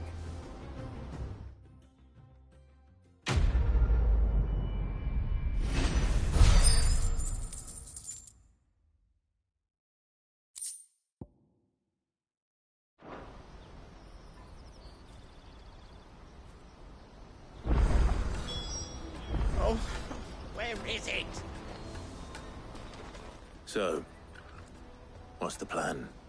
What else? We find the cast stones, and we crush them. You get your trader's pass back, and I make Boklad a safe place again. All right then. All right then. Hansa, where are they camped? Don't worry. They'll never know you told us. Couldn't if I wanted to.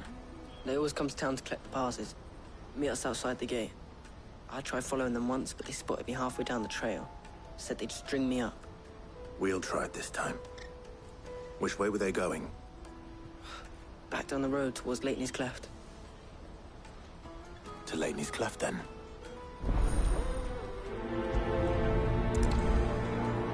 Lateney's Cleft is to the south, past the camp. No, you better not have scared any of my brothers.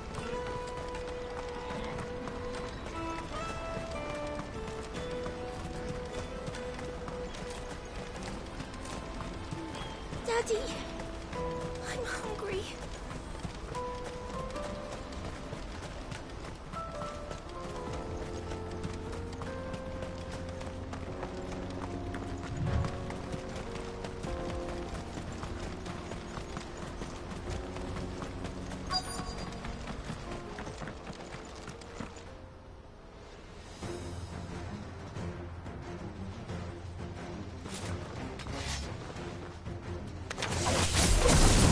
The one who's been sticking his nose in our business. You should have minded your own.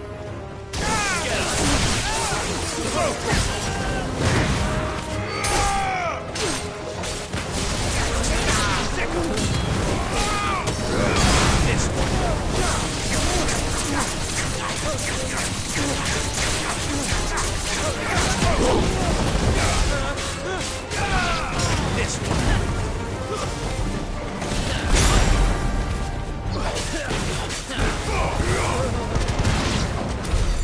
I doubt these were the ringleaders. But at least we know we're on the right track.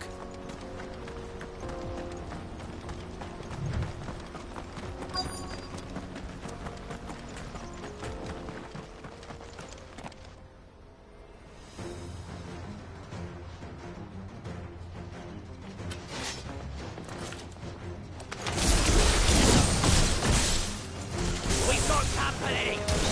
That's the luck.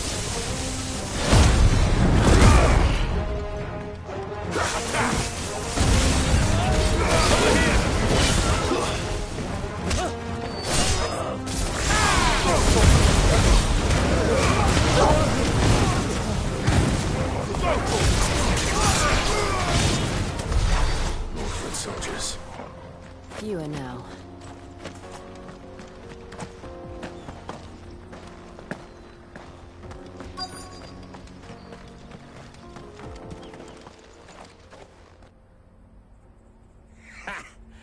Not a bad haul today, eh? Aye. Some of our new recruits are natural-born ne'er-do-wells. Especially the little ones. That Hans has got nimble fingers, all right. It will be a shame when they chop them off. But till then, let's make the most of it. Scum. The leaders of the cast stones, I take it. They don't deserve any mercy, Clive. I wasn't planning on showing them any. We're ready when you are, Theodore. Oh, I'm ready.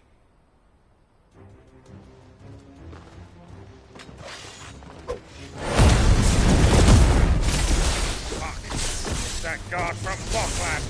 Kill him! Kill them all! Over here!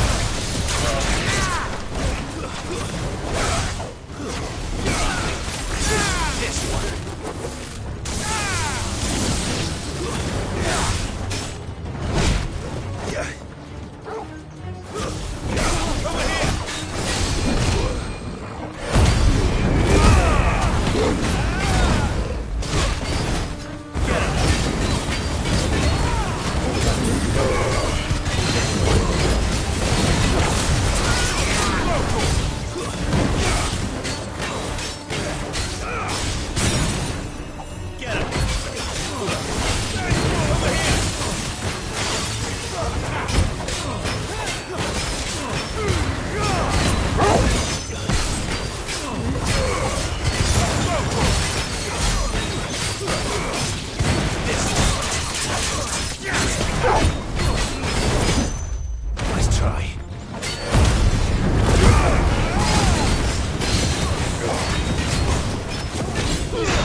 And they say crime doesn't pay. Gold chains, rings, purses. And traders' passes. Dozens of them. Have the names been changed? Not yet. I recognize some of them. No doubt Goots's is somewhere among them. Now I just need to sort through it all and return everything to the people it was taken from. We should go and give Eloise the good news. Can we leave things here in your hands, Theodore? Of course. Oh, and, be sure to tell her of the part I played, won't you? We'll be glad to.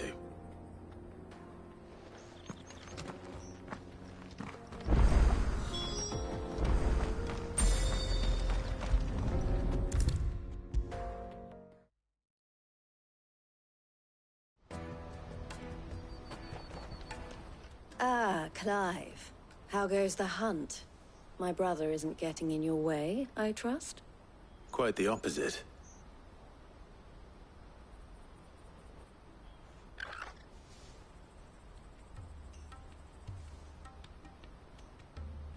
So it was the cast stones who were behind it all.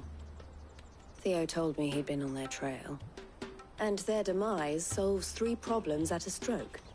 That of the pickpockets, the bandits pulling their strings, and the passes they were stealing. I only hope yours is among the items you recovered. Only time and Theo's return will tell. Speaking of whom, welcome home, dear brother. You are too kind, Eloise. Here, Clive. Goots's pass. Ask him to keep a closer eye on it from now on, would you? I will. Thank you. El, I've asked our boys to carry the rest of the goods back. Can I count on your help in sorting through it all? Of course. I'll make some space in the storeroom. I expect you'll soon be on your way then. But it wouldn't do to leave without introducing yourself properly. Would it now? Cid. Don't look so shocked. We're on the same side. I don't understand. As you now know all too well, we at the Crimson Caravans are always happy to help those in need. For a small fee, we will move anything that needs moving. Be that goods to market, or bearers away from it. I was the first my sister helped escape. If it wasn't for her, I'd have been branded as a boy. I had no idea. It just so happens that we are seeking to expand our operation. And who better to join forces with than the leader in the field? Wouldn't you agree, Theo? I would. It seems our purpose is the same in more ways than one. So what would you say to working together again? It would be our pleasure. And our honor. The honor is ours. Here, Clive. This is for you.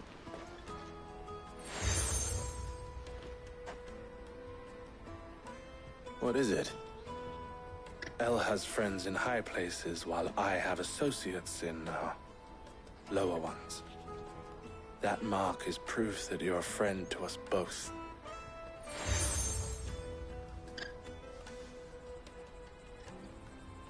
I shall bear it with pride. Well, all that remains is to wish you a safe onward journey. Goots' pass should secure you a place on the caravan, but if you encounter any difficulties, we would be delighted to provide you with a coach of our own. For a discounted price, of course. Say, 9 million? We'll try the caravan.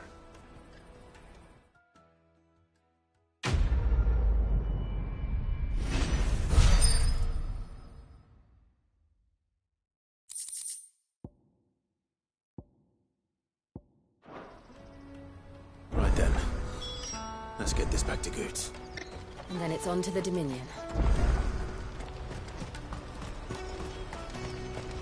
Out of my sight, wretch! Peaches and pears.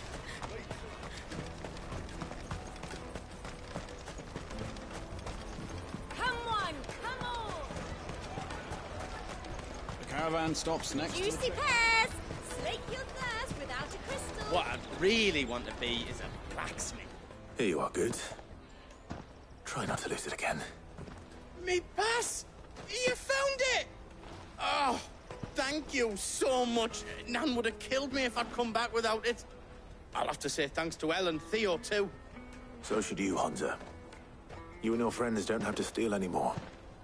If anyone threatens you again, you know who to turn to. We do. And we already have. Mizelle's given us a job shifting the chocobo shit out the stables. It's hard work, and the pay isn't half what we got from the stones. But if we stick at it, we'll keep ourselves fit. You stick at it, then. And Goots, I'm sorry for stealing your pass. That's all right. I've got it back now. And all's well that ends well, eh? You said you're trained to be a blacksmith, right? Well, I'm gonna be your first customer. I'm gonna save up all my gil and get you to make me a massive sword. I'll do me best. Till then, eh?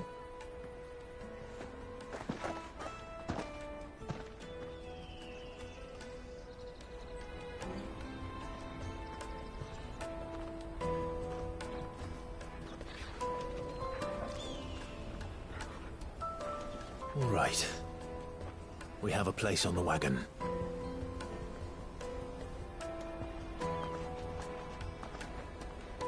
Remember, Goots, we're mercenaries. You hired us to protect you. Mercenaries. And you remember the plan? You're to ride all the way to Twinside. Jill and I will go with you as far as the outskirts, then find our own way in. I'll buy that stuff I need. Right. And we'll scout out the Imperial's defenses. There's a square with a big bell tower right in the middle of town. If you get lost, or out goes wrong, we can meet up there. All right. Let's go.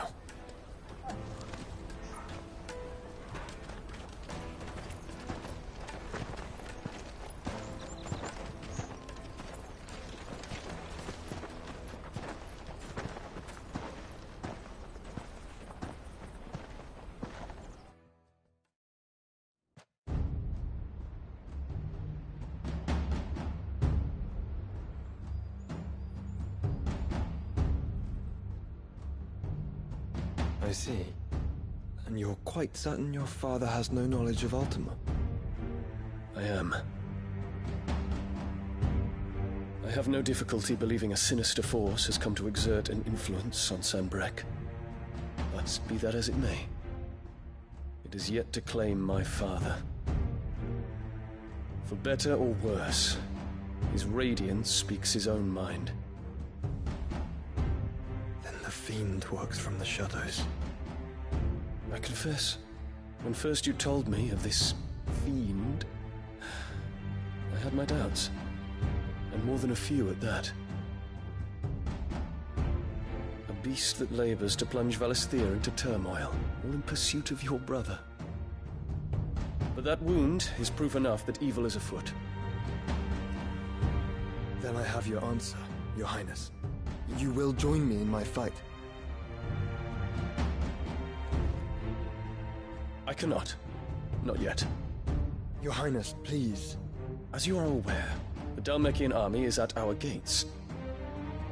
They have lost their mother crystal, and with it all hope of a negotiated withdrawal. It is but a matter of time before they invade.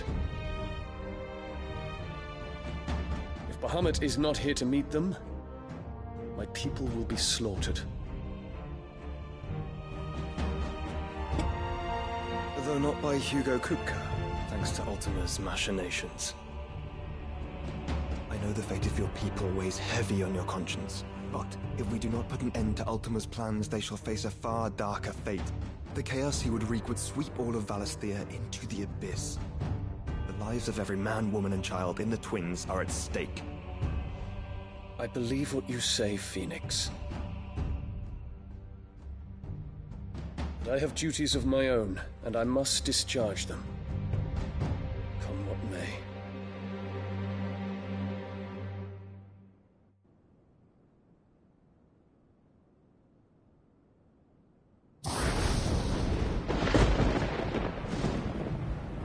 What do you know of my blood?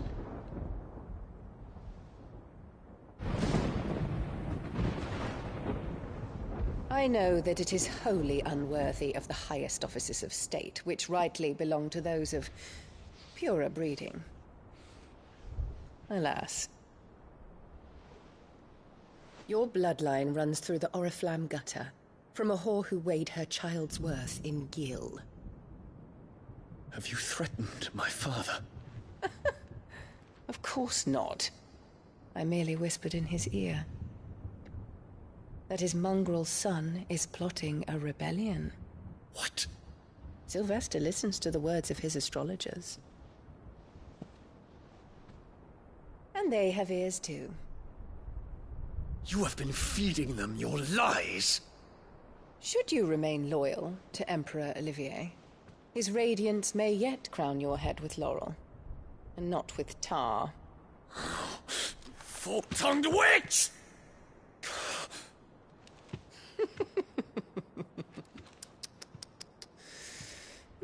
In consideration of your long years of service to the Empire, I shall forgive this uncharacteristic rudeness.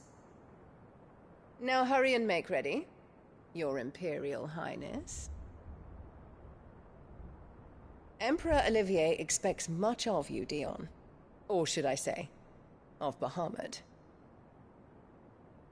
May your fire reduce his enemies to ash, till all of Valisthea bows to its rightful ruler.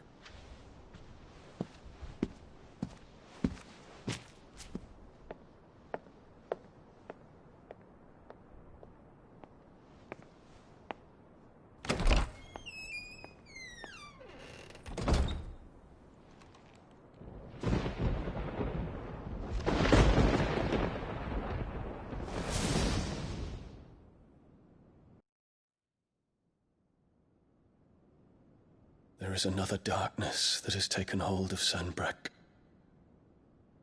And until its grip is released, the flames of war shall spread ever wider, just as Ultima wishes. Forgive me. My family has caused you much grief. You are not her keeper, Phoenix. This is a matter for the Imperial household now, and as a member of that household, it falls to me to resolve it. At such time as that is done, what strength I have shall be yours.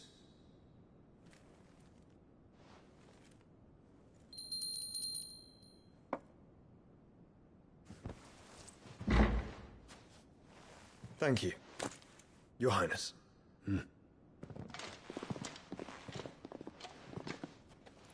Let us take to the skies together, and bring a new dawn to Valisthea.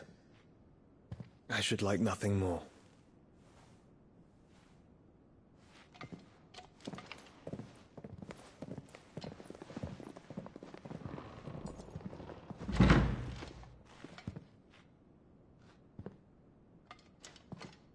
Terence. My prince. Tell me true. Do you believe what I'm about to do is wrong? We dragoons have but one leader, Your Highness. And we shall follow him unto the very end. Thank you. This is my decree. For their crimes against the crown, the traitorous Annabella and her usurping son shall be put to death, and the Empire restored.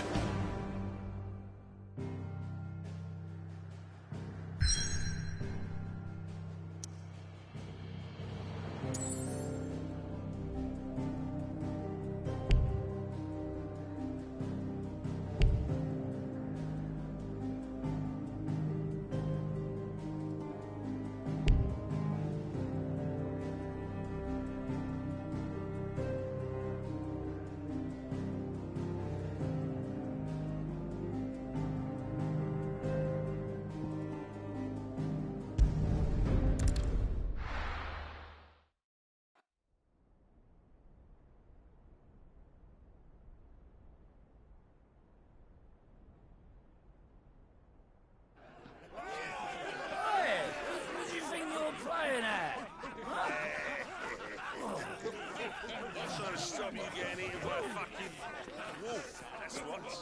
Come on. One would never guess that these people stood on the brink of war. Well, they're afraid. They turn to drink to forget their fears. Anything you want to forget?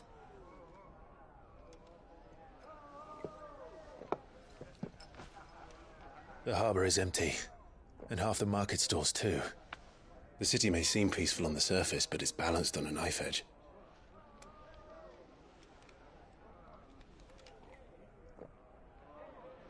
Were we to give it a nudge, it might be just the distraction we need to reach the Mother Crystal. I thought you might say that. We should send for Gav. We'll need someone to keep the fires we start from going out. And we can busy ourselves scheming until he gets here. I'll send a Stolas then.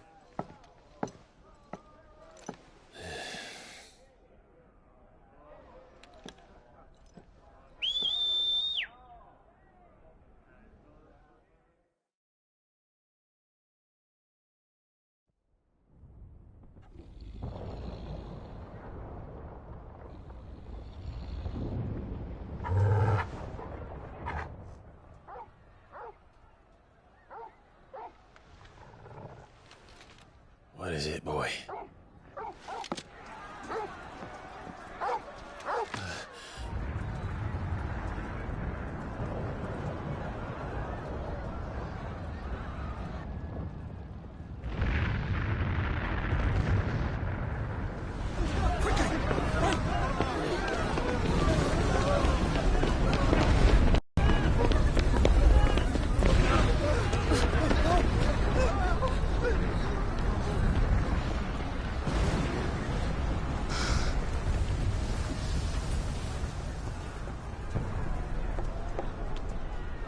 What's happening? I don't know. Torgal!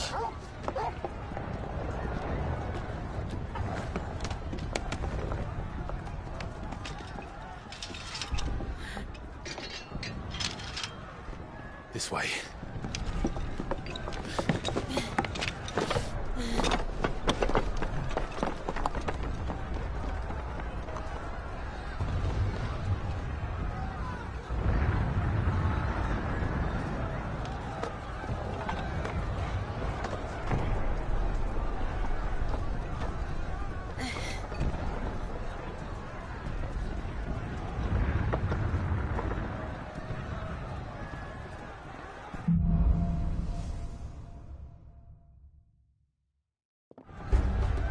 The city's on fire. I'm sure Goots is fine. He'll be making for the square. The one with the bell tower. In the middle of town, right?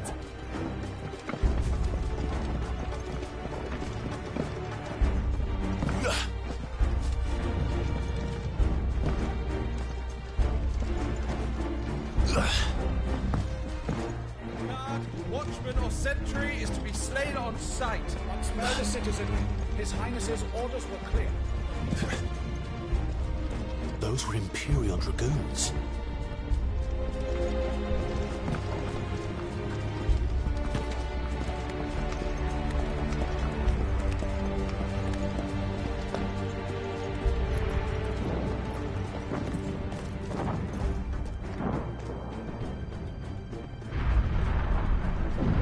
What in the hell is going on? Let's go and see. Right.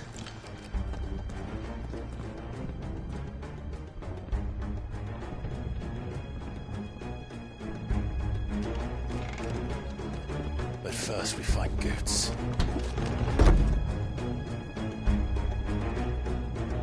I just hope he's all right.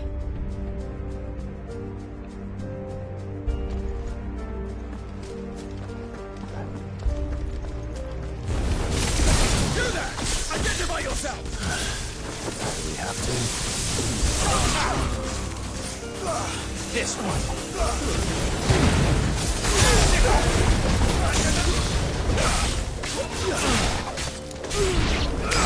Over here!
There's no doubt about it. They're dragoons. What is this then? A civil war?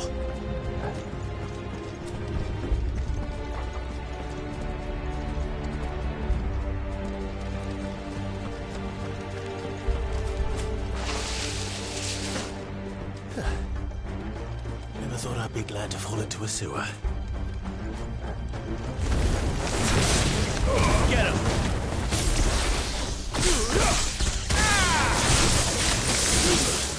This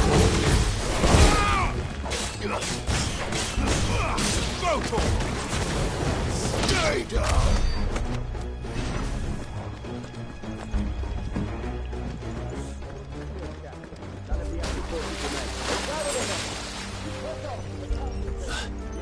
What of the men and women in the market?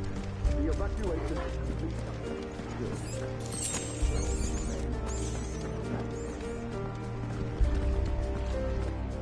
There it is. The bell tower. Right. Let's go.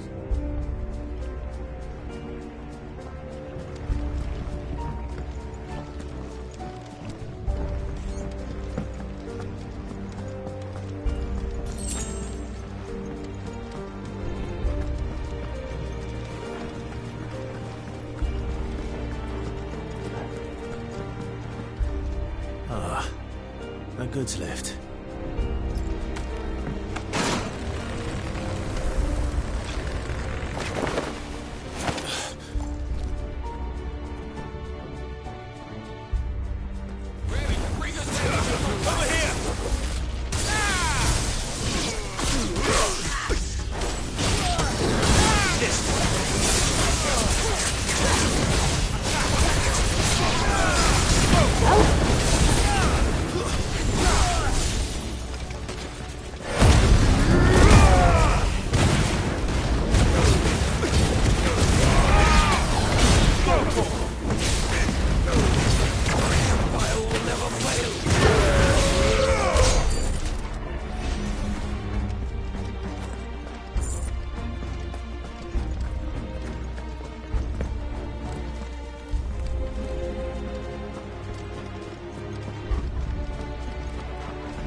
Damn it.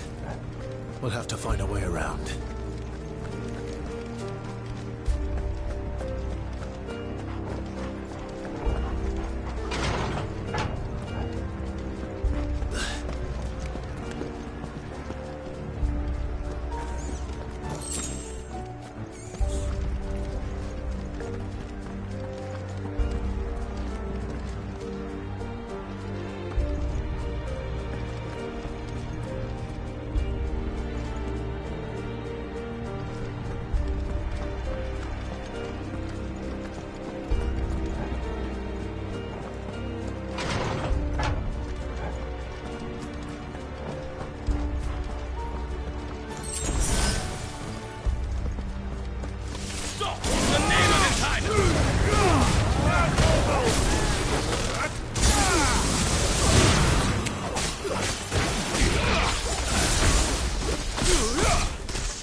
Can you see him anywhere?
Over here, Clive!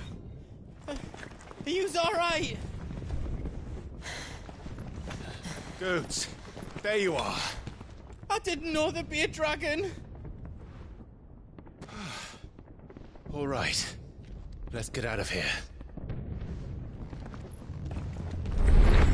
Oh! What now? Is that Mother Crystal's heart? What the hell is it doing up there?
Don't do this! We must leave. Now, Your Grace. I beg of you. This is not what he wanted. Something's happened. Forgive me, Yoda, but I must put a stop to this. Your Grace!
So, what do we do now, then?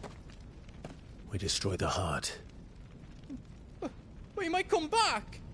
As soon as the flames die down, the Imperials and the Dalmex will move in. This may be our only chance. And Bahamut has gone for now. You should get as far away as you can, Goots.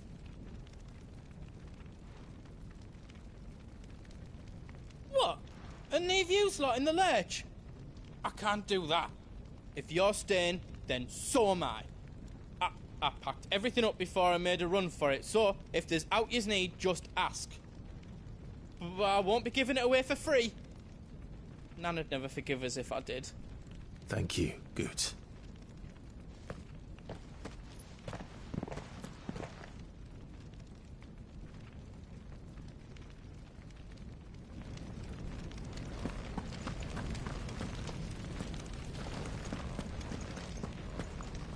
Just let me get me stuff out.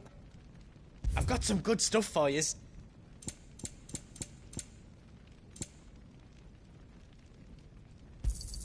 Thank you. Right on, here you go. How else I can do for you? Whatever yous need, leave it to me.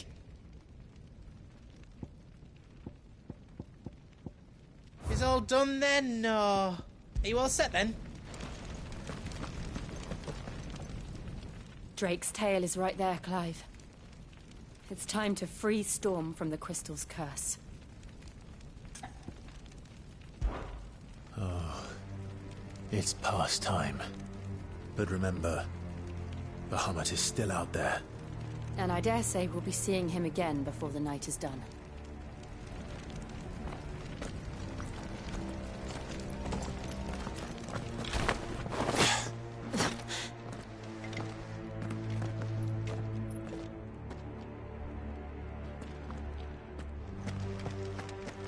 No more roads. We'll have to find our own path. Do you feel that, Clive? Ether. Just what we need. Another flood. It's already turned things. Then there's no reason to hold back. Get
him!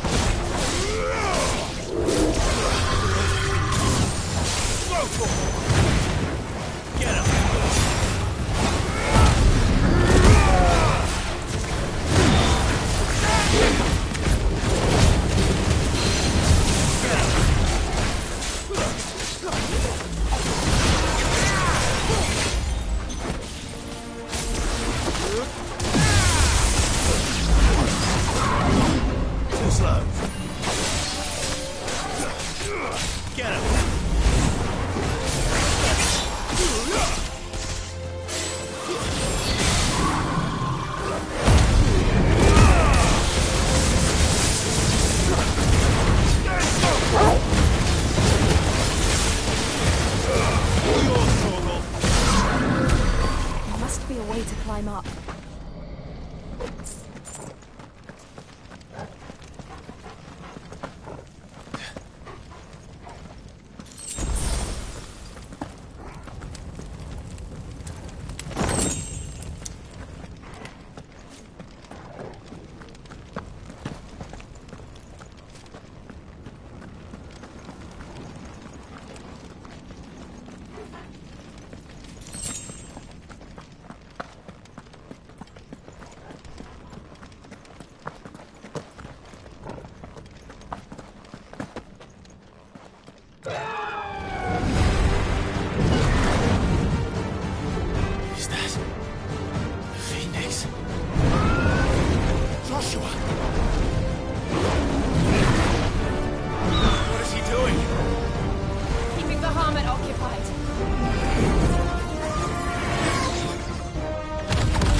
Hold on, Joshua! I'm coming!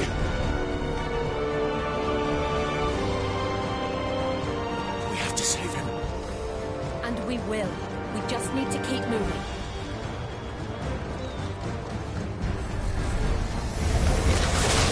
Come again! Not now!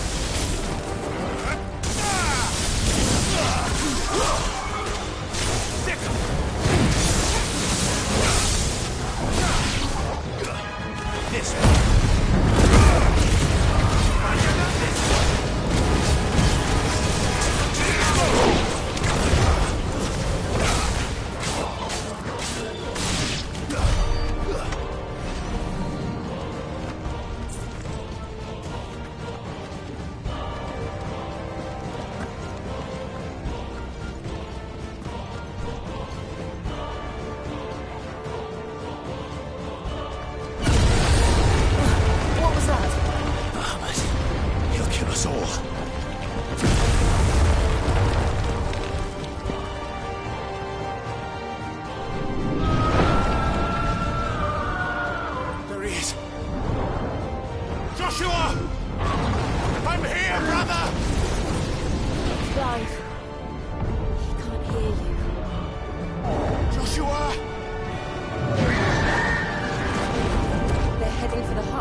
So should we.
those the council chambers?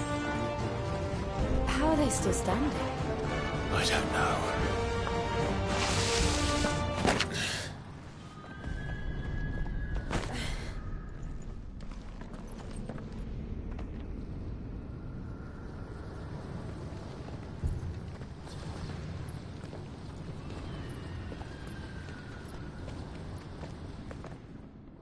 He'll be all right, Clive. He's a survivor. We're getting close.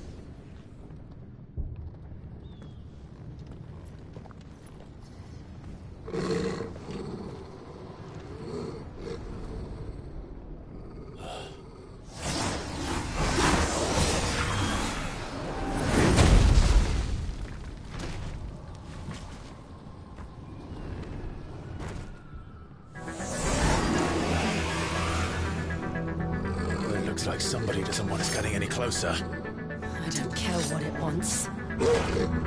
Neither do I.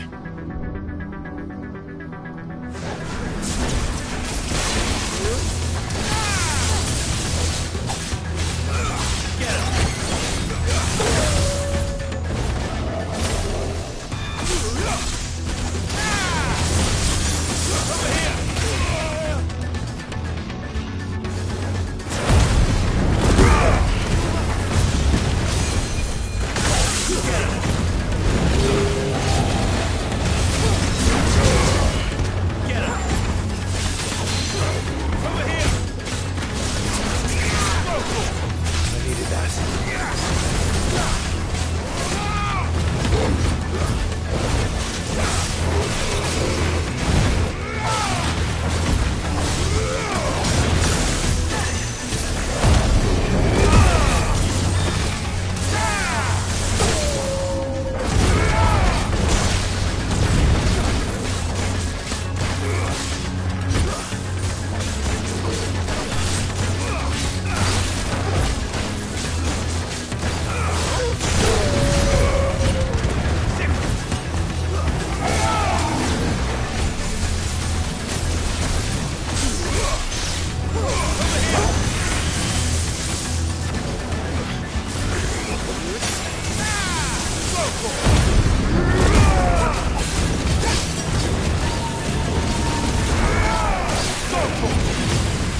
These beasts...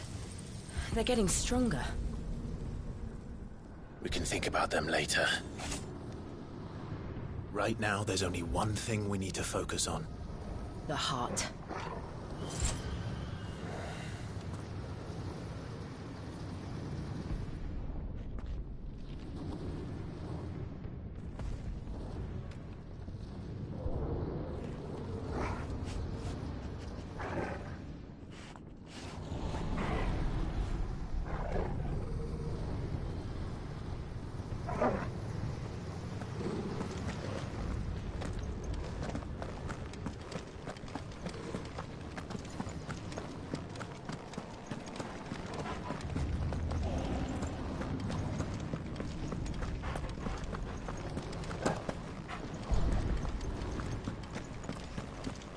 We might be able to get up through the building. It's worth a try.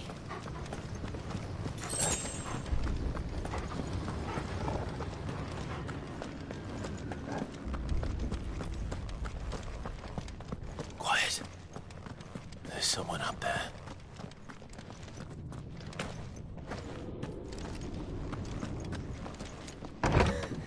Is someone there? Mother. It's you. What happened here? He tried to take him from me. Oh, my boy. My darling boy. Is this the child you made with the Emperor? Why, Mother? Why did you betray us all? You have no right.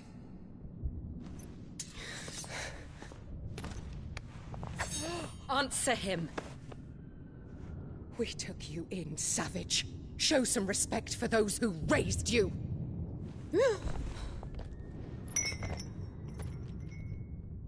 Honorable Elwyn, always thinking of his precious homeland. But what worth is a homeland in a world beset by the Blight? Father did not seek to protect his country. He sought to protect his people. A leader's duty is not to protect his people. It is to protect the source of his sovereignty. The noble blood that runs in his family's veins. So long as this bloodline remains unbroken, what does it matter if a nation falls? One can always found another. Unlike him, I did my duty. I preserved my line. I bore a son of the noblest blood, to whom the whole world might kneel. That is why I gave Rosaria to Sambrek, that I might join my line with the Lesages and birth a savior of this benighted land, blessed by both Bahamut and the Phoenix! You sold your country for a child. Why did he need another?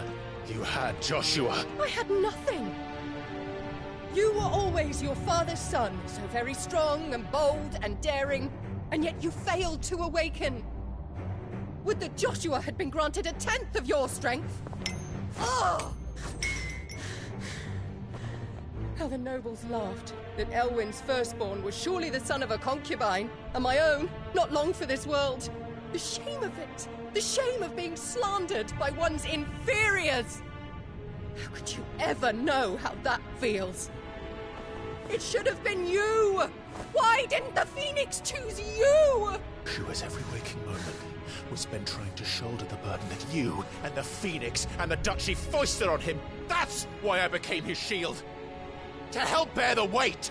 But what did you do? You betrayed your own blood and surrendered your son to his fate! Joshua. My darling boy. I never meant to hurt him.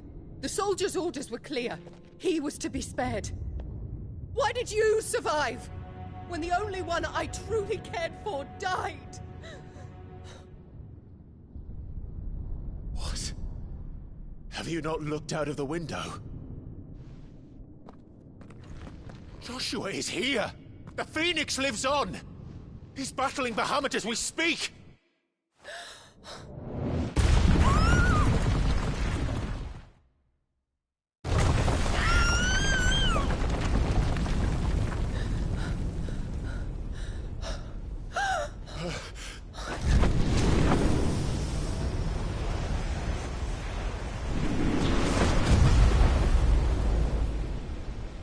Joshua! Wake up!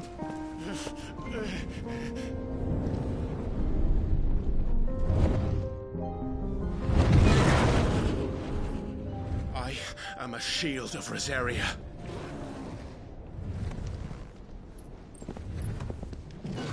And I will do my duty. What are you...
back for you.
than I've ever seen!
drawing in more ether than I've ever seen.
This is drinking me. We have to stop him.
My brother.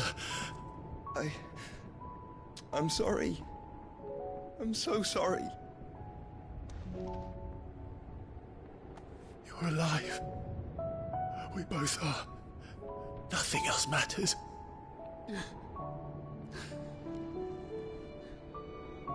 I never dared hope that I would see this day.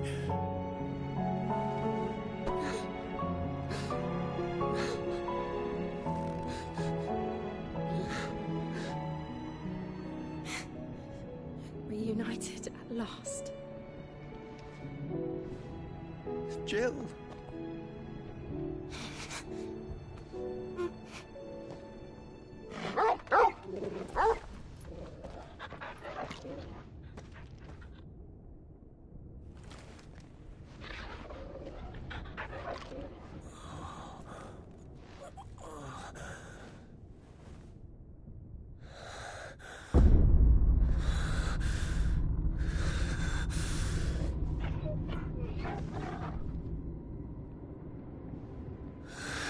This is for my father!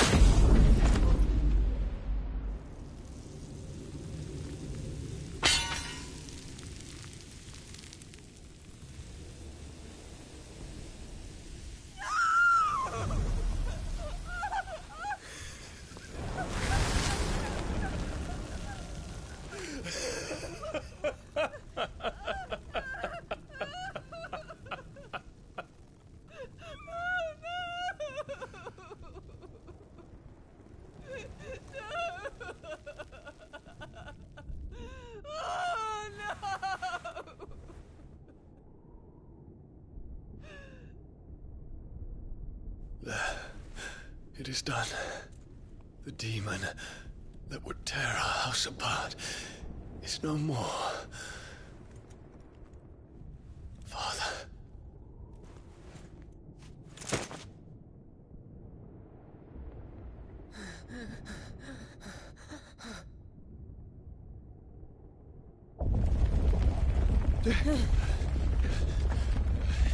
The Mother Crystal.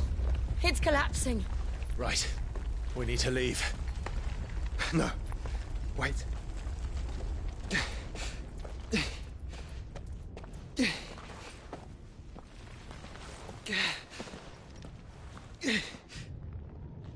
I owe him a debt. Fine.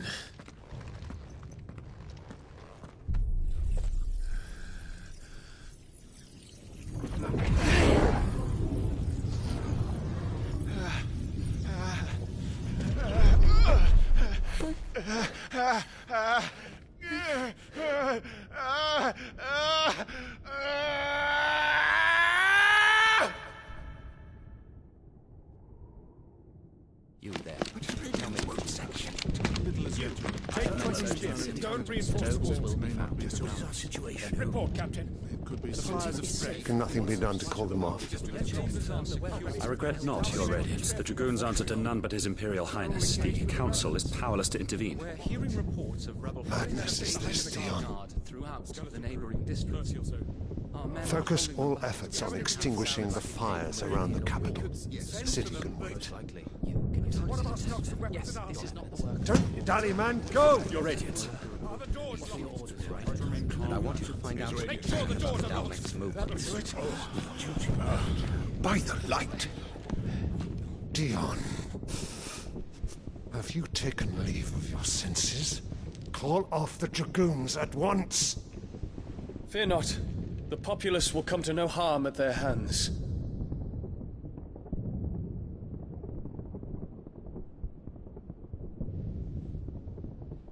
I am here to save you, Father. Save me? A creeping darkness hides in the heart of Sanbreque. It stems from your wife, the traitorous Annabella.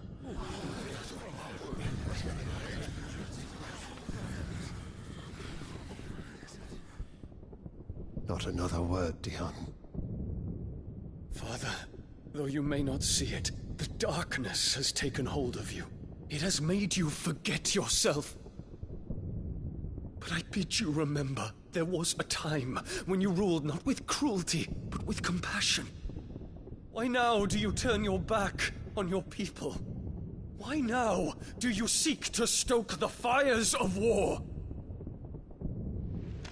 You too have borne witness to this change, your eminences.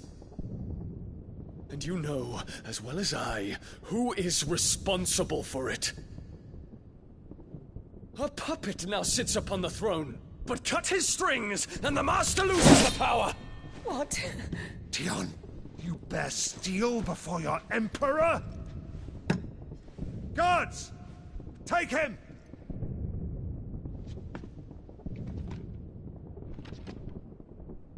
For every citizen who falls, another can be bred. For every home that burns, another can be built. Those were your words. But when the last of your citizens has fallen, and all of their homes have been reduced to ash, what will become of your empire, of its rulers, of your god? As the mother crystals crumble one by one, and the blight sweeps in to claim all that we hold dear, our people look to their emperor for protection. Yet he labors not to secure their futures, but to seize what is left of the twins for himself. Even if it should come at the cost of everything his loyal citizens have labored to build. Dion, you must understand. A small price to pay, is it not? You've been blessed with great power, Dion. Enough to win me the world. So go, claim Valisthea for me, brother.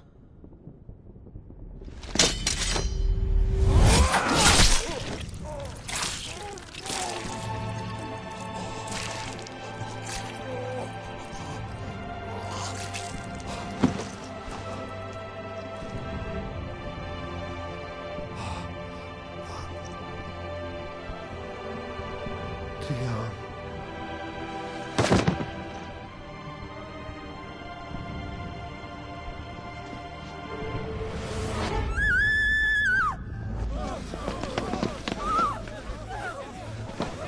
Gods! Gods! Father. Poor father. How he doted on his children. That he would die to protect me was plain. It was but a matter of when. You planned this?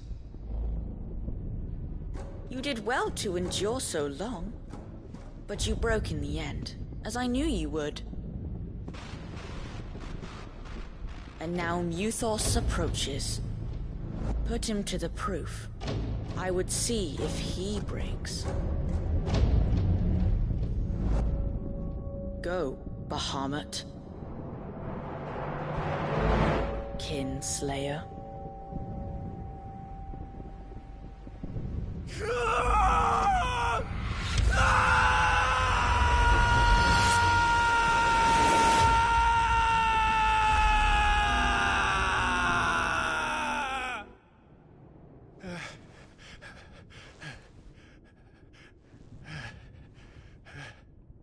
Not again. Brother? It's a long story.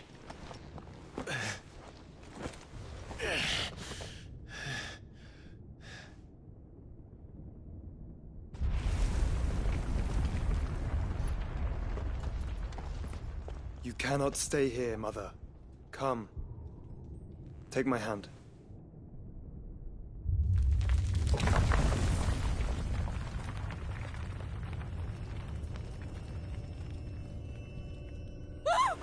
Get away from me! This is all just a dream, just a bad dream! You will not take me, Shadow! You will not take me!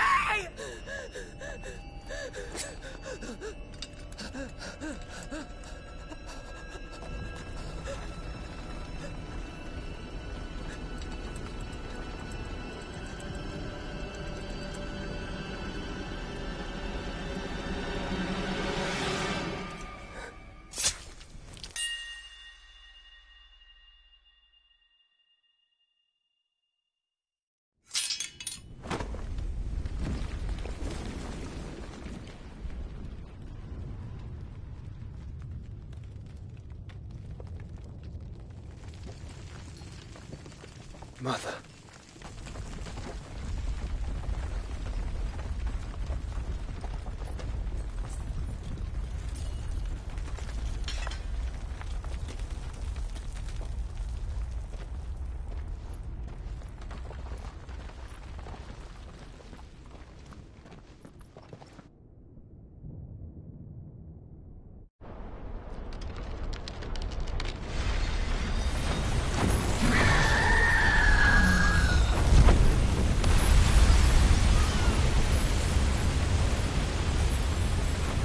If it is consciousness that weaves your wills together,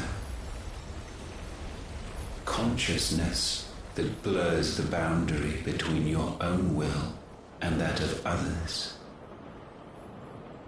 then we shall set you apart once more. The ties that bind you shall be severed, and humanity return to its proper place.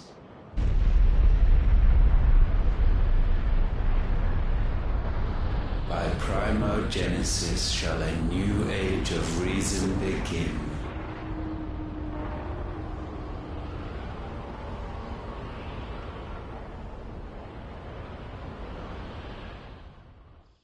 Relax, Your Majesty.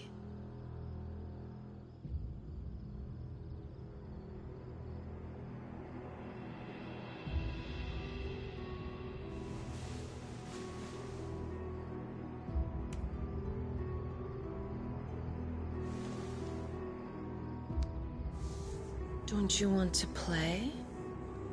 It's been a long time. If that is your wish. Men, you are as meek as all the others.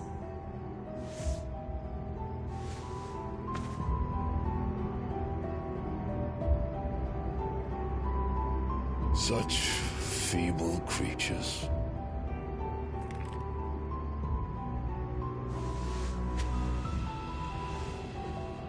Gifted the power of icons, yet slaves to fickle emotions which usher you to your doom. And so you bind your fragile wills with strands of consciousness. The wretched handiwork of a wretched people. The sons of fire were united at last, and for but a moment their flame burned bright. Soon Muthos shall become our perfect vessel. And then shall the world be remade. Not before the bonds are severed, of trust, of respect, of love. Only when every strand of consciousness is cut away, may Muthos return to our side. By primogenesis shall all be undone. Mankind shall be rid of his wretchedness, and Muthos of his will. But while he yet clings to it, he has the power to forge bonds anew. And so we bid you, find Muthos, and sever every one. To destroy that which has no physical form. You ask the impossible. There is nothing your black blade cannot cut, Odin. We shall unite with Muthos, and bring forth a new world. So long as our vessel remains unclaimed by humanity. It shall be done, Master. My will is yours.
How is your brother?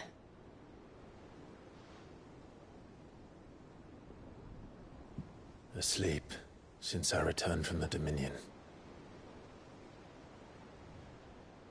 Taya says he should be back on his feet soon enough. For a while, at least. She discovered something on his chest. A swelling, circled in stone.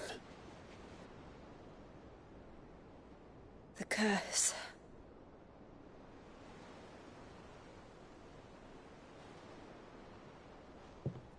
For every mountain we climb, another rises up to greet us, doesn't it? It's never ending.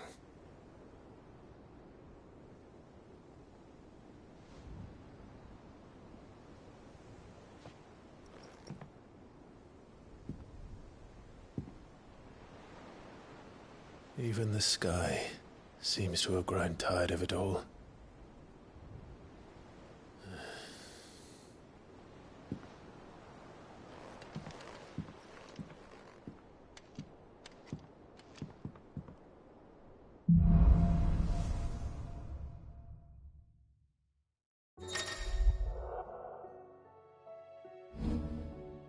Tony won't be happy if I disturb Joshua. While he rests, I might as well see what Otter has to say.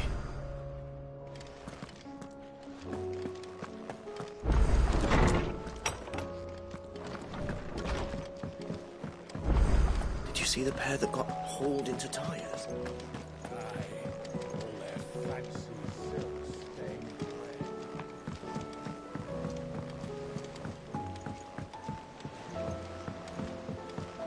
Did you see that? Tell me you saw that. What do you make of them skies, then? Otto, how fares the realm? The realm? Oh, she's just fine. As long as you look past the fact storms out mother crystals and her skies are a roiling cesspit. And Gav? He's with your uncle in the Free Cities, helping Mid with her project. Sent an owl their way the moment the winds turned foul. Still waiting on a reply, though. Do you have any good news? Well, that depends on your definition of good. All right, fine. What do you suggest we do? Oh, no, I'm just a messenger. I leave the scheming to those more suited to the task. Could be that Lady Vivian and Old Tomes have their own thoughts on the current state of things. Could be that they don't. It certainly can't hurt to ask. I suppose not.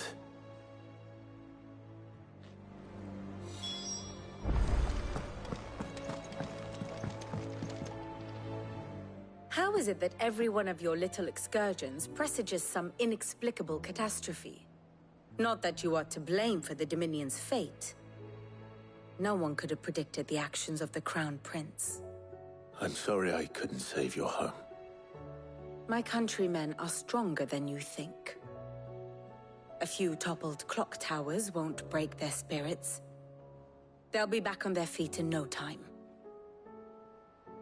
I hope so. Look at us. Bluer than a pair of bog crabs. Tempting though it may be, sulking will not help us find a solution to this mess. You believe there's one to be found? I don't know. But I am certain we're more likely to find it if we first examine the facts.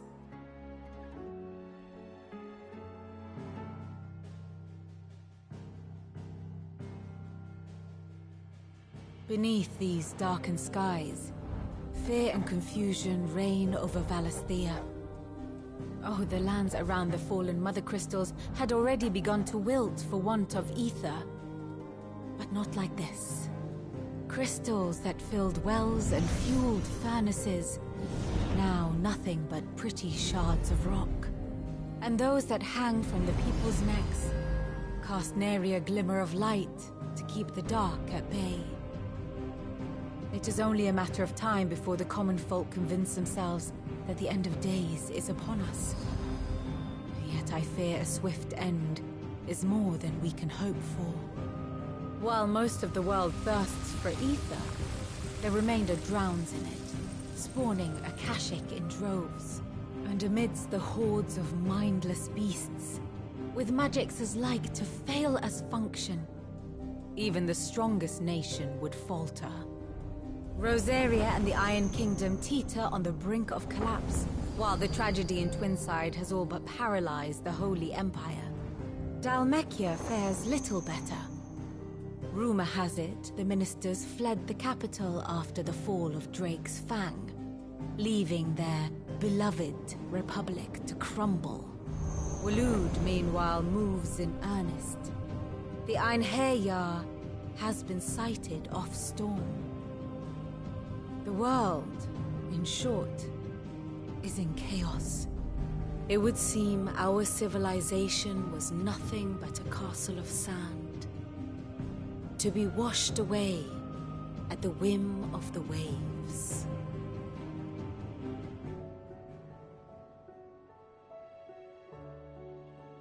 A castle of sand. Not my best flourish, but it seemed fitting. The reports I've received are considerably more blunt in their appraisal. Without the protection of their nations, it will fall to the people to defend themselves against those who would take what is theirs. Which is only ever going to end one way. Defending a farmhouse against a band of chocobo thieves is one thing, but pitchforks and palisades will do little to stall an army's advance. Should the King of Waloed deign to invade, there would be none to stop him. None but us.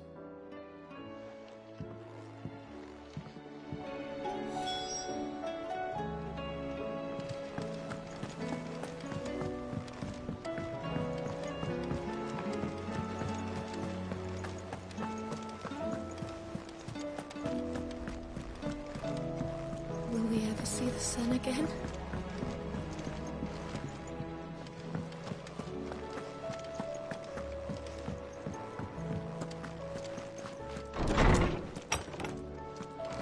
Is a storm coming soon?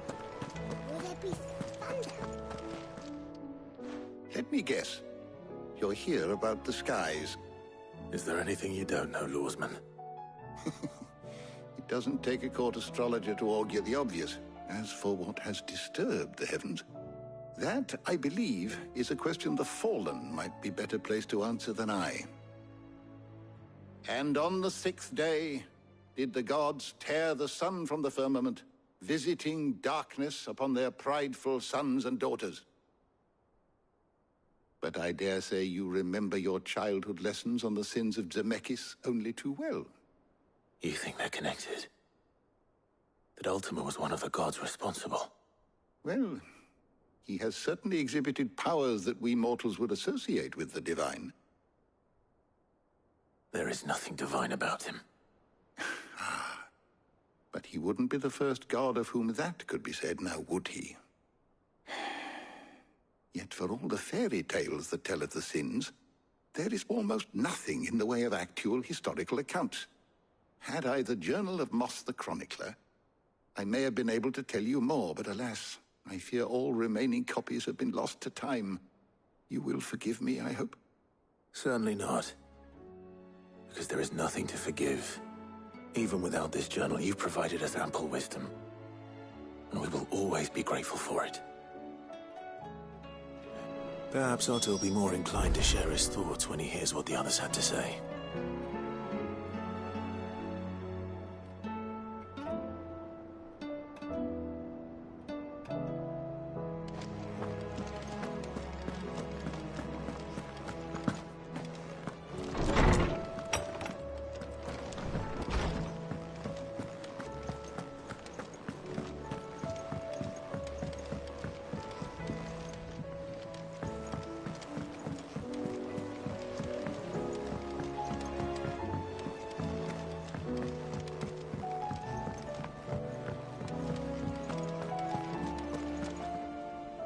Clive, we have a problem. Only one. That would be a first. It would. Actually, there are 3. We had as many owls arrive while you were at the shelves. Martha's got a Kashik out her gates, and talk of monsters roaming the hills outside of Northreach has put the wind up Isabel and her lot. And don't forget Dalimil. Lubor says the village was raided by bandits. When it rains, it fucking pours. The curse breakers are spread thin, taking stock of the damage in the Dominion. And even if I could get word to all of them, I doubt they'd get here in time to make any real difference. Which means there's only two people who can. Jill and I. Let them know we're on our way.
This man's gonna die if we don't get him to a healer. But all our beds are taken. Martha, it's good to see you. And you, Clive. Jill? Otto said you'd been attacked by a Kashik. What exactly happened here? Those skies are what happened. Not long after they fell dark, we had our first visit. There were hundreds of them. Tried to storm the hill. Only a handful made it up here, but that was more than enough. The rest are still down there now. And while we have a few willing fighters holding them back, they're sorely outnumbered. What do you think, Clive? That we join the fight? I thought you'd never offer. Now, where I need you is the Fallen Gate. That's where the fighting is fiercest. Let the men know you've come to help. Something tells me they'll be pleased to see you. We're on our way.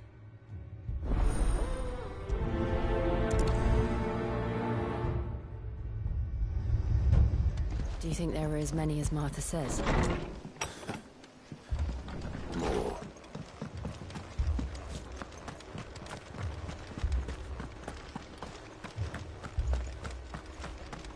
You don't think they've abandoned us, do you? Them not. Not a chance.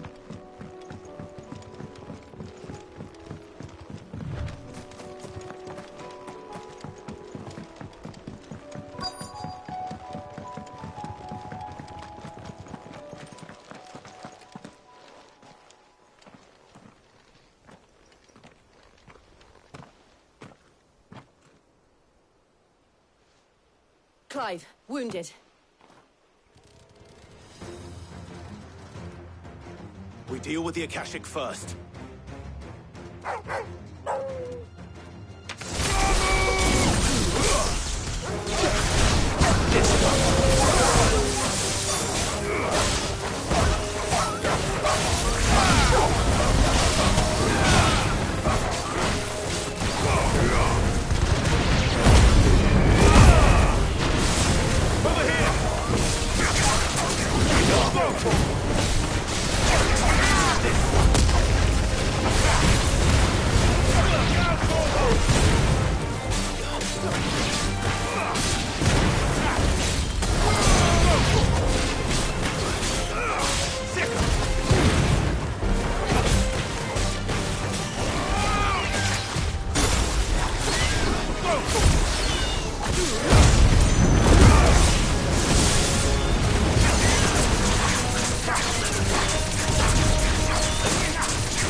These men don't have the look of hired swords.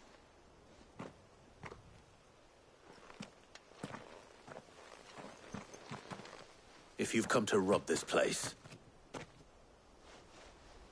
You are mistaken, my Lord Rosfield. We're here by Madame Martha's leave. How do you know my name? Forgive me, my lord. There wasn't time for introductions. We're with the Guardians of the Flame. Wade's men?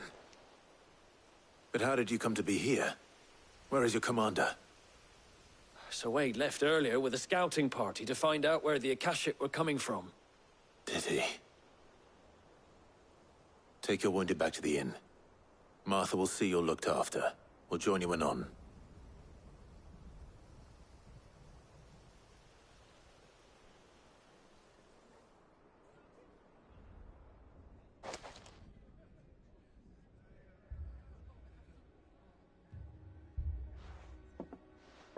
And to think you took them for thieves. A fine reward for holding off the horde, that is. When did Wade and his men arrive? Not long after Rosalith fell. The Guardians asked me to shelter some of them that had lost their homes. They were making ready to leave just as the skies turned, and we agreed it was best we stuck together. Martha! Trouble! The scouting party's almost at the lift, but they got a pack of Akashics snapping at their heels! And they got wounded with them! They're not gonna make it! Damn it all. We'll worry about them, Martha. You look after everyone here. If any can still fight, send them to the lift. I will. You two be safe now.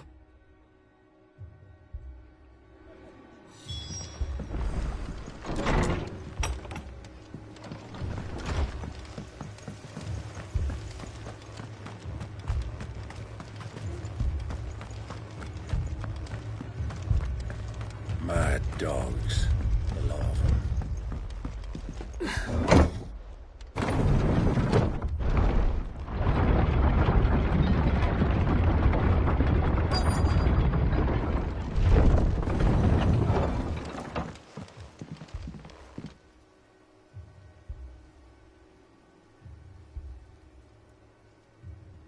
Squire, I need you to get those who can still walk up the lift to Martha's.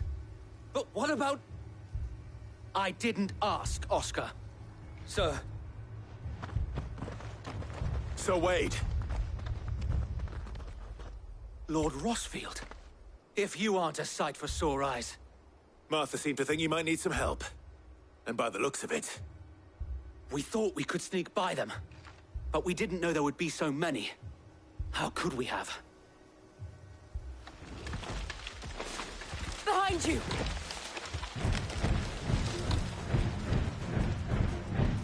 Damn it! We need to get the injured to safety. Do you think we can hold them off? We can certainly try. Are you with us, Sir Wade?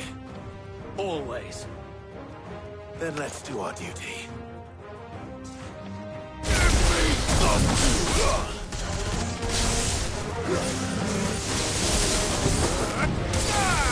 This one.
This one.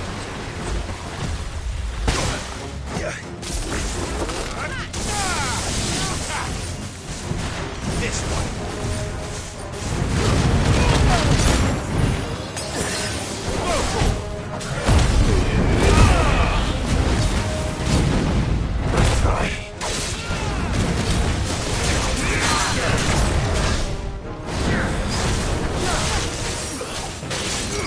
This one.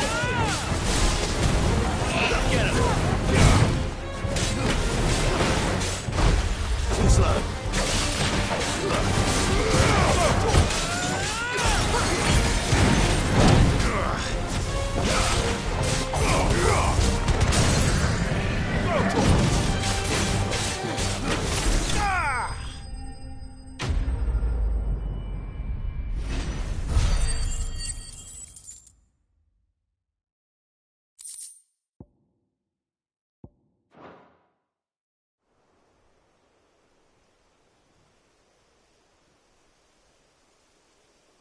Is anyone hurt? I don't think so. And yet again, you've pulled me from the flames. It's just a pity I keep walking into them. You've never been one to shy away from danger, Sir Wade. Like any shield worthy of the name. I see you're all in one piece. Martha! Is something wrong? The lookout saw smoke coming from down Eastpool way. Too thick to be a hearth. A second horde. Feel like finishing the job? Always. Jill and I will make for Eastpool. You'll need to move the injured without us. Don't you worry about them. The moment my men are safe, I'll follow. Good luck.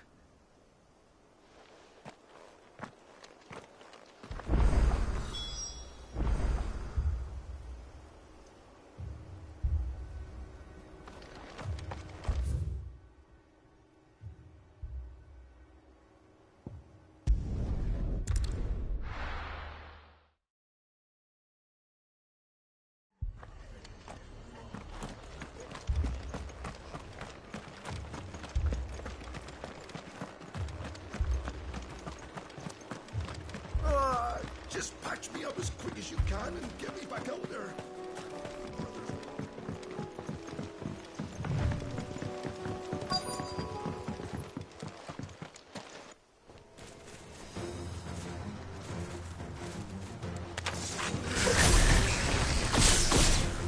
They're headed for the rest.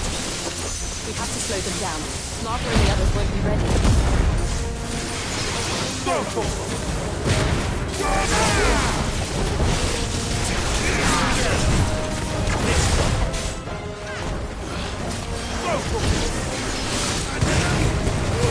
All yours, Torgal.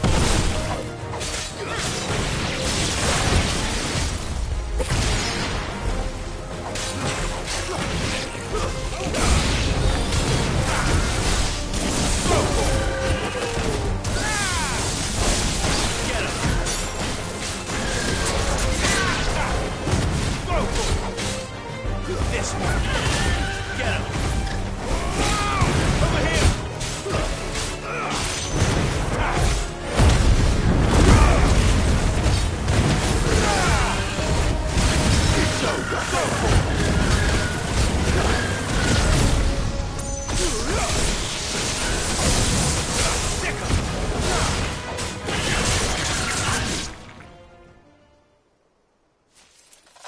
Something's coming.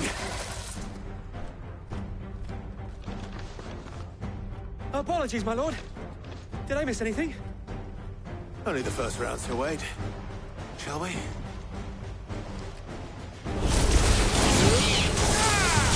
Over here!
Do you see any more?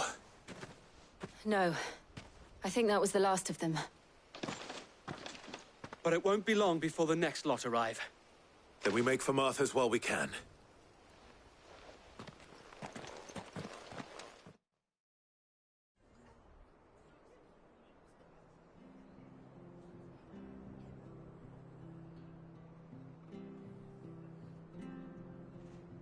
What did you find out there? The same as Sir Wade. Scores of Akashic. Well, wherever they came from, they're gone now. Our lookouts say the lowlands are clear. Hopefully we'll have enough time to lick our wounds. How many of your men were injured? A damn sight less than if you hadn't turned up. Thank you. It was a hard-fought victory. But as long as the skies remain dark, I fear the Akashic's numbers are only going to rise. It's not a matter of if the Horde will be back, but when. And whether that's sooner or later, we'll need to be ready. The inn here affords a good view of the land, and is easily defendable. I'd like to make this one of our outposts. What do you say, Martha? You'd have more men to guard the rest. Well, when you put it like that, of course they can stay.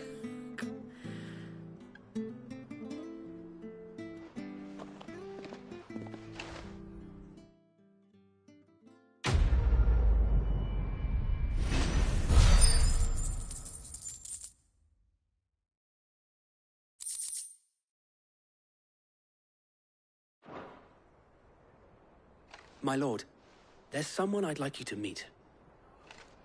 Oscar, over here.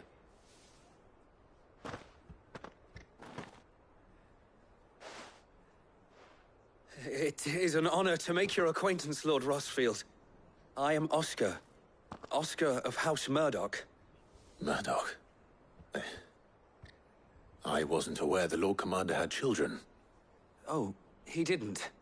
But his brother, my father, did. I am Sir Rodney's nephew.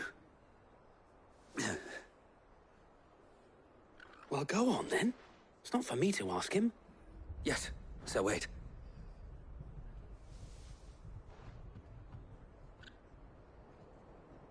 If it please you, my Lord Marquis, might you take me as your squire? I would learn the duties of a shield from the finest. I'm sorry to disappoint you, Oscar, but I'm a shield no longer. Nor was I ever the finest. And spending time in the company of an outlaw hardly seems a fitting education for one aspiring to take his oaths. My Aunt Hannah once told me that a man is not defined by his title, but what he does in its name. You have accomplished much since taking on the mantle of Cid, winning no little honor in so doing. And I would sooner serve under an honorable outlaw than an unworthy shield. Not that Sir Wade and the other Guardians are... I mean to say that, they're... It's all right. We know what you mean. There is only so much the boy can learn from me, my lord. But a squire... Would that really be so bad? You were a squire once. And I'm certain Sir Rodney would approve.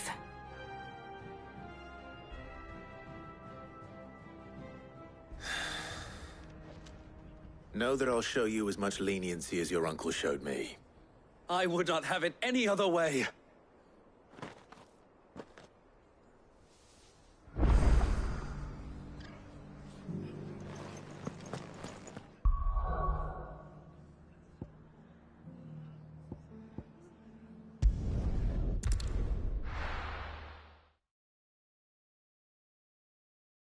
First we find Isabel. Heard a bloke saying he saw ghosts on the far side of the wall. Ghosts? I saw it with my own eyes. The whole of Oriflamme under a flood. Then we're next.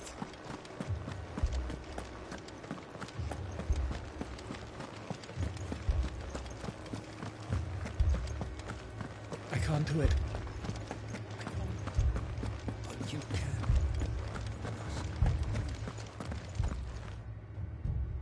My lord. Milady. We received the dame's message.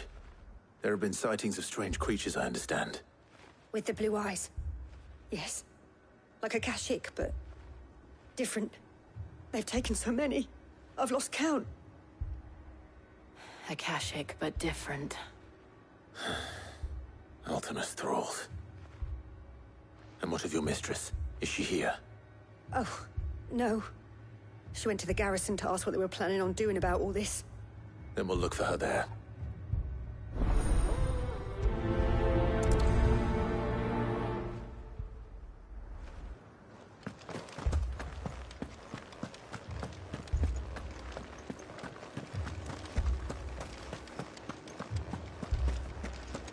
We could leave.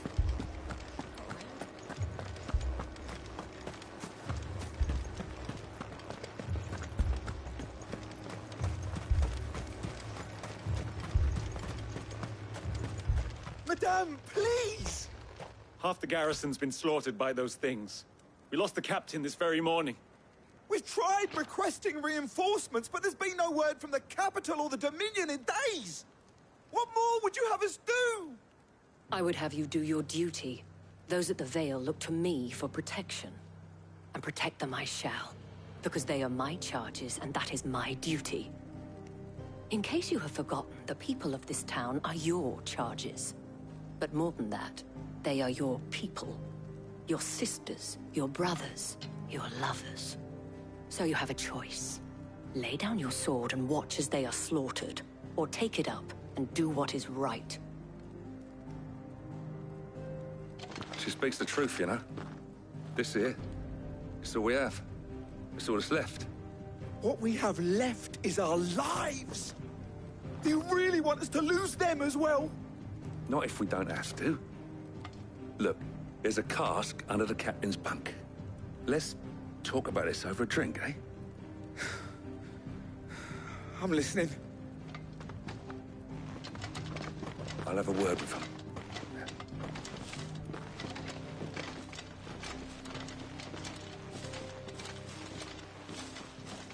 Ah, Clive. I didn't expect help to arrive so quickly. And sought to take matters into my own hands. It was a noble effort. But I thought you might still need some support. I'd like you to consider my needs. What we need to consider is where the creatures came from. The way the survivors speak of them, one would think they appeared out of thin air. And perhaps they did. It's hard to know what to believe these days. We'll talk to the survivors.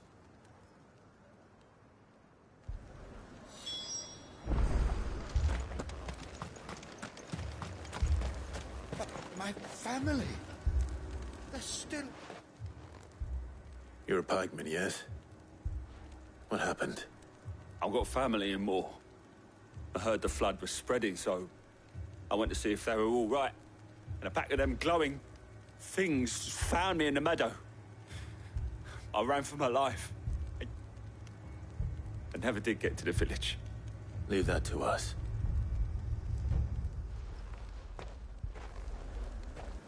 Don't leave me, Pa. That thing? Did you see the creatures that attacked you? Creatures? Yeah, they came out of nowhere.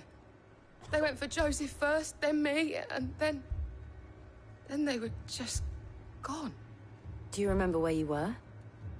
On the road from Oriflamme. We just passed Moor when... Where's my Joseph? It's all right. Just rest now. At least we have an idea of where the thralls might be now. We should head for more.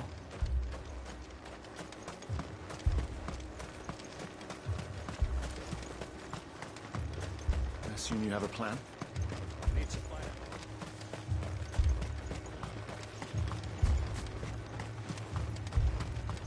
It was all they could do to escape. They just left the bodies there in the flood.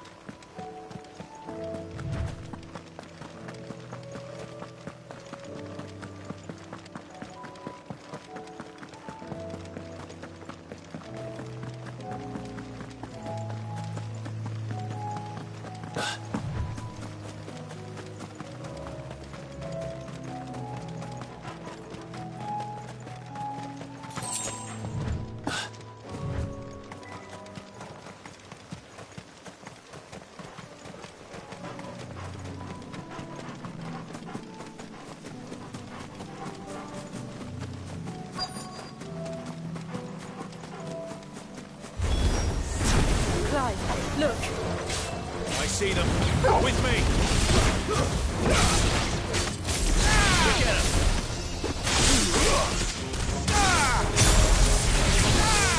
Over here!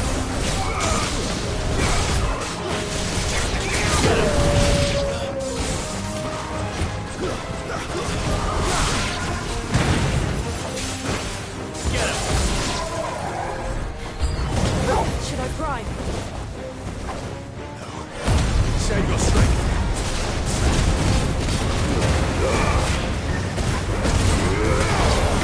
Over here!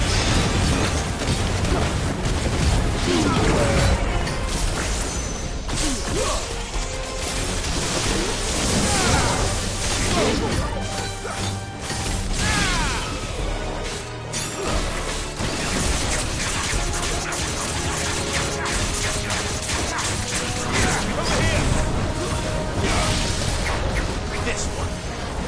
Attack!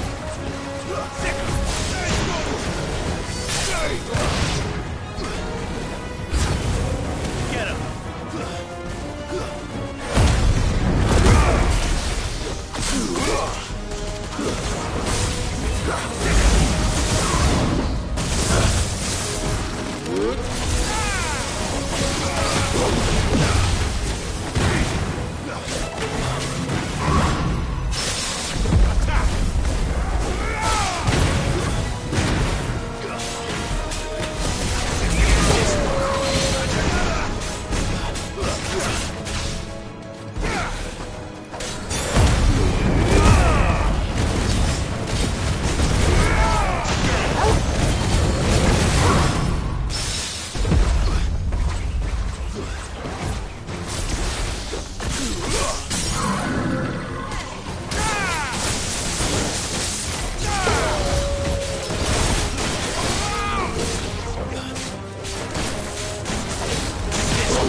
Too slow.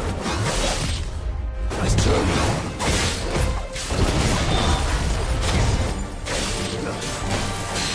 Over here! Go for it! This one!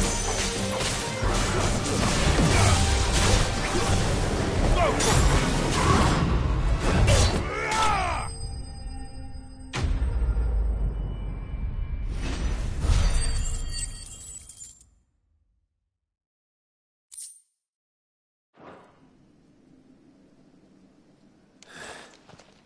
Do you think there are more?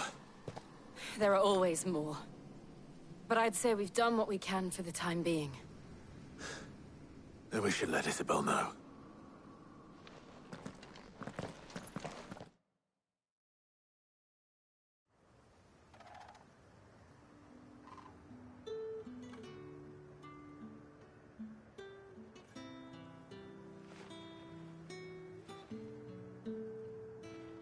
You have the town's thanks. Don't thank us yet. There will be more. Many more. And you'll need to be ready for them. Oh, we shall. Isn't that right, Captain? Yes, milady. The garrison will be ready. Philippe here has convinced most of the men to remain at their posts. For now, at least. Hearing that the Dane would look kindly on any man who committed himself to the task certainly didn't hurt. It's not the most selfless of motives, I'll admit. But whatever it takes, eh? Now me, I never needed convincing. I became a soldier to protect the people I love. And the people I love include the ones standing before me. Handsome and chivalrous. Now, if you don't mind, I have sentries to post. Milady.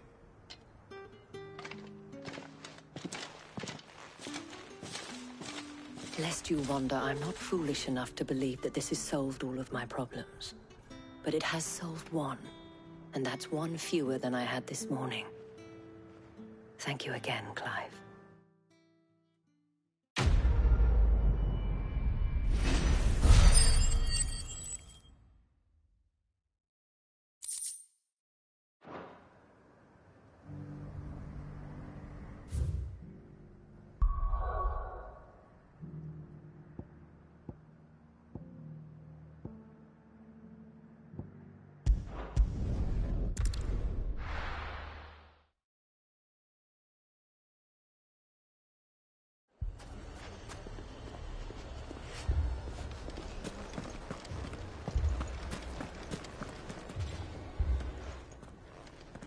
Cid.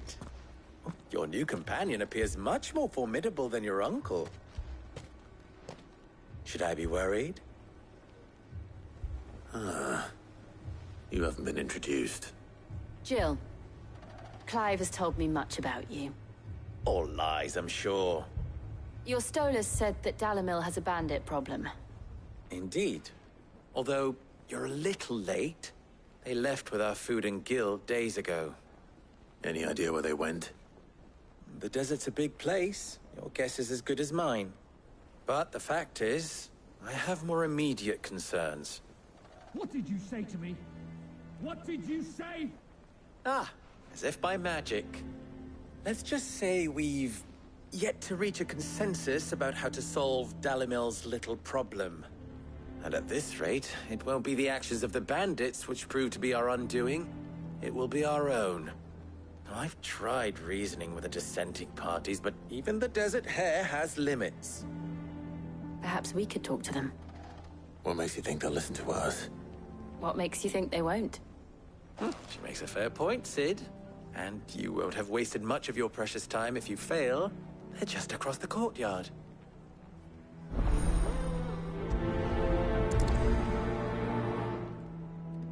Suppose we just follow the shouting.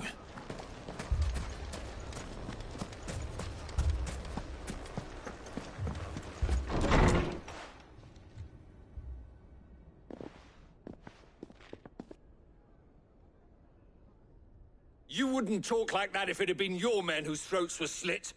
Blood for blood, it's the only way. We hire mercenaries and have them mount the bandits' heads on our walls as a lesson to the rest. And what happens when those mercenaries are slaughtered like your men? Are you going to hire more? We're better off using that coin to buy food and supplies. If we hire mercenaries, the only thing we're buying is the bandits' ire. And you cannot fill empty bellies with that. Do you hear me? But what happens when they come back? Maybe it'll be your throat that's slit. That's enough. Both of you. Any more of this and I'll throw you out myself. Come back when you're ready to talk like adults.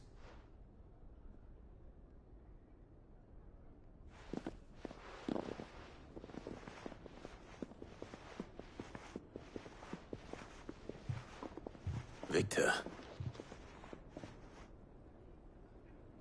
What's he doing here? Cid. And Lady Jill. What brings you here? I was about to ask you the same thing. Costness is in chaos, and the markets have all but ceased to operate. The Briar's Kiss here in Dalamil is the only place I can reliably obtain supplies. I was here to do just that when Master Lubor told me of his troubles. He thought I might be able to talk some sense into these fools. But if you're here, I suppose his patience must be waning. Who are those people? Those were the thorns in Lubor's side. And the reason this place might be headed the same way as Costness. It's these accursed skies. The darkness is enough to drive a man to madness. Or an entire city, for that matter.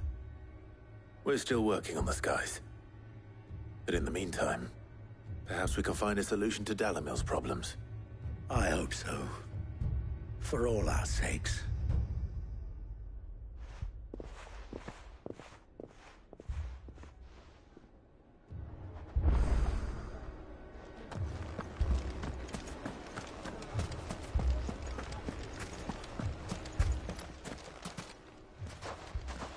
So, you see my predicament? What I saw was a room full of people who were angry and afraid. And with good reason by the sound of it.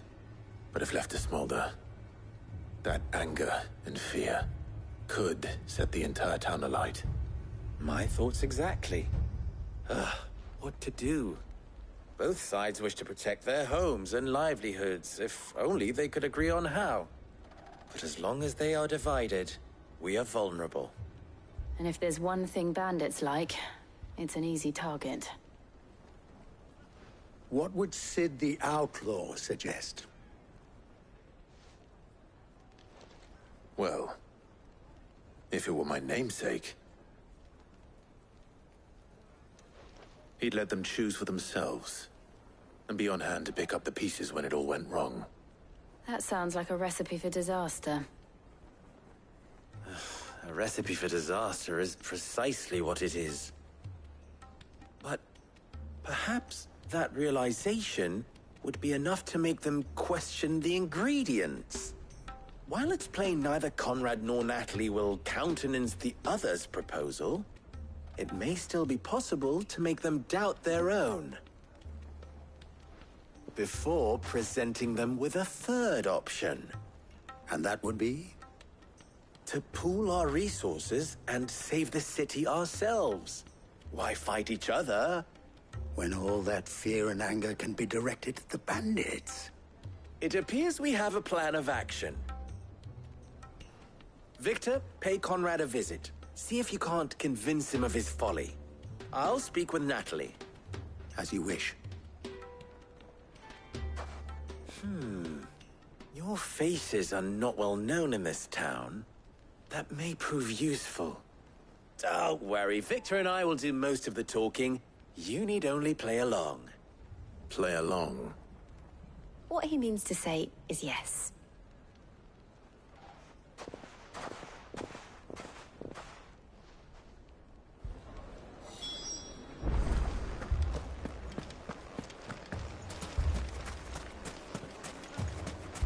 Picture it, Conrad. Your own.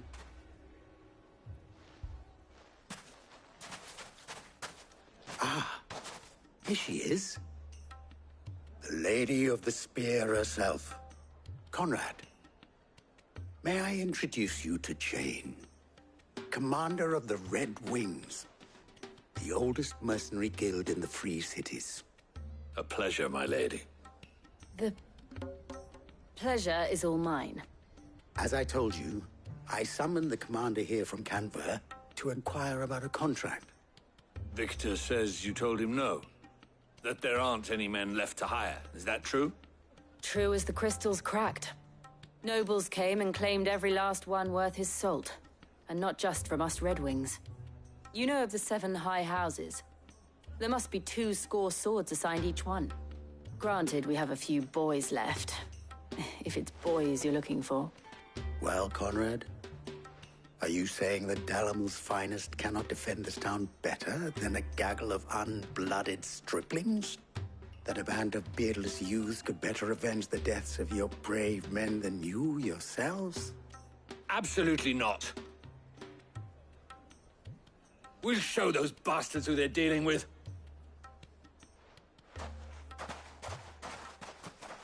I can't believe that actually worked. Conrad's not what you call the brightest candle in the crypt. And there's a reason why I had you do the talking and not Sid. Well played, my lady.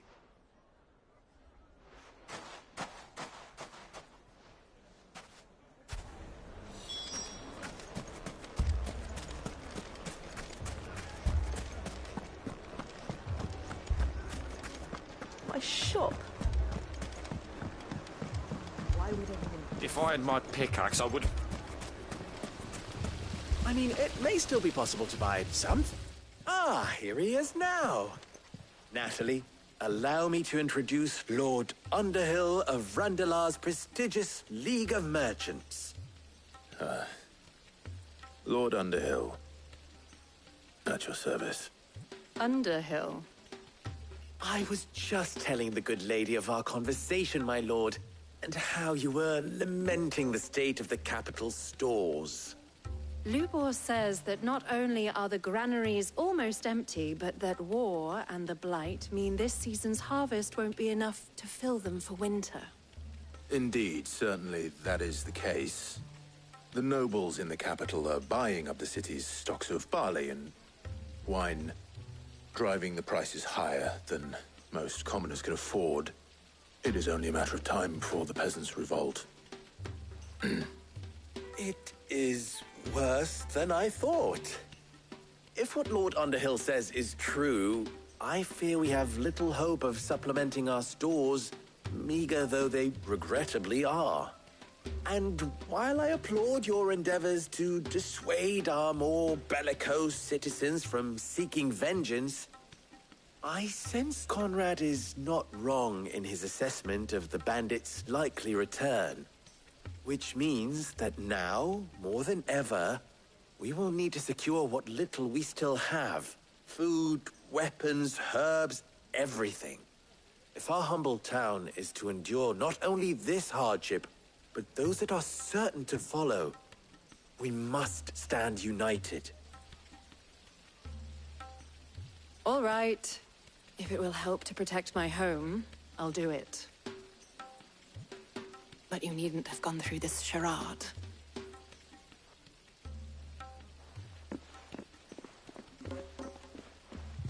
Thank you, Clive. Your performance was nothing if not workmanlike.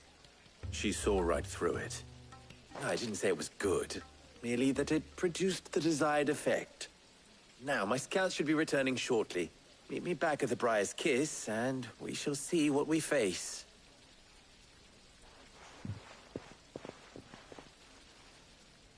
I'm not convinced our roles in this ruse were entirely necessary. I don't know.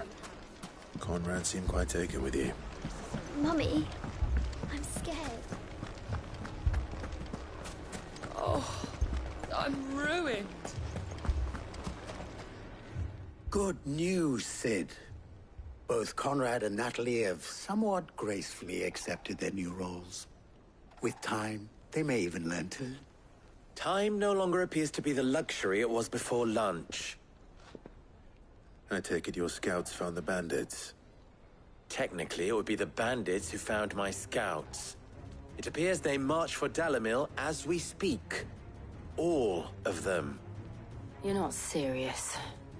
They don't just want food, they want the whole damn town.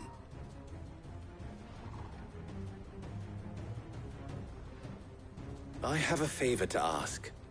I'm told the bandits march in two groups, one from the south and one from the desert, in a move doubtless intended to stretch our already gossamer-thin defenses. Very well. Jill and I will meet those from the desert. But what of the rest? The rest, my friend, the city shall fight. Together. The stakes, I concede, are high. But if this does not unite Dalimil, nothing will. That is a lot of faith to put into those who had their hands around each other's throats but a moment ago. Then it will be for us to see that their hands are kept occupied. And I do mean us. I thought you might say that. We'll hold them off for as long as we can. And we will do the same.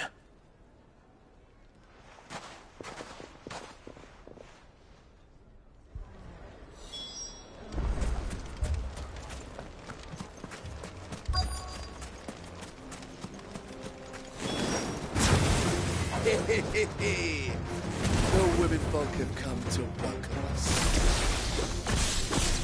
I'll take that one. He's all yours.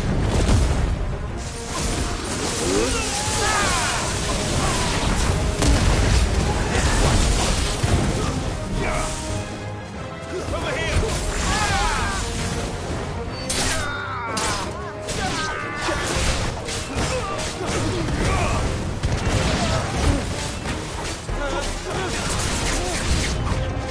They mean to overwhelm us.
The townspeople. Could they have held out? I don't hear any fighting. What do you think? That we should hurry.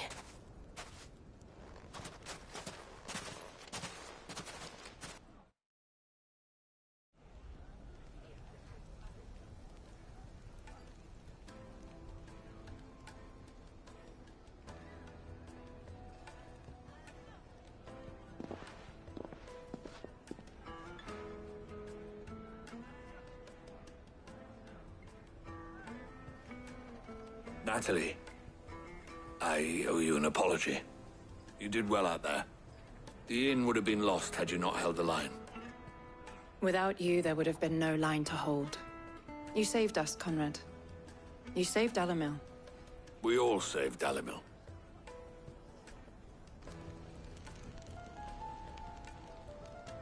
Conrad seems to have had a change of heart. I'd say they both have. I take it from your presence that our visitors from the desert won't be joining us either. Pity. The plan worked, Sid. Granted, it only took an army of bloodthirsty bandits at our gate. Calm now, Victor. Why quibble over the details? We are united, and that is all that matters. As for you, Sid, you fight considerably better than you act. I'll take that as a compliment.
Our friends seem to have things under control. For now, at least. Let's go and put on.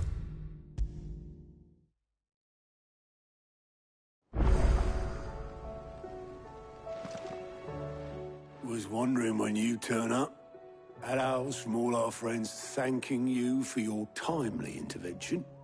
How is it you always manage to arrive at just the right moment? Luck, I suppose. Any word on the rest of the realm? Let's see. Storm's still crying out for mother crystals. The nations are still in chaos. And the skies are still the color of a kick in the kidneys 2 days on. So... Right. Clive, we knew this was going to happen. Well, not the bleeding skies part, but you take my point. Now's not the time to second-guess yourself. Now's the time to visit the infirmary. Talia says your brother's awake. Thank you, Otto.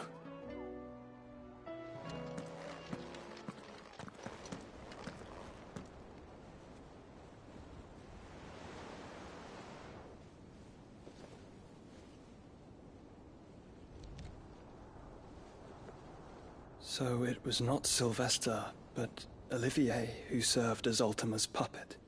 And when Dion learned of this, he sought to slay the fiend.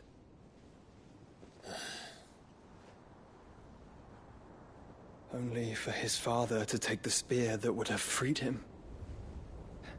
Enough to drive a man to madness. Small wonder he hasn't stirred. I would be afraid to wake. Had I but reached out to him sooner, warned him of the threat Ultima posed. But now, both an empire and her prince lie broken. Joshua, what do you know of Ultima?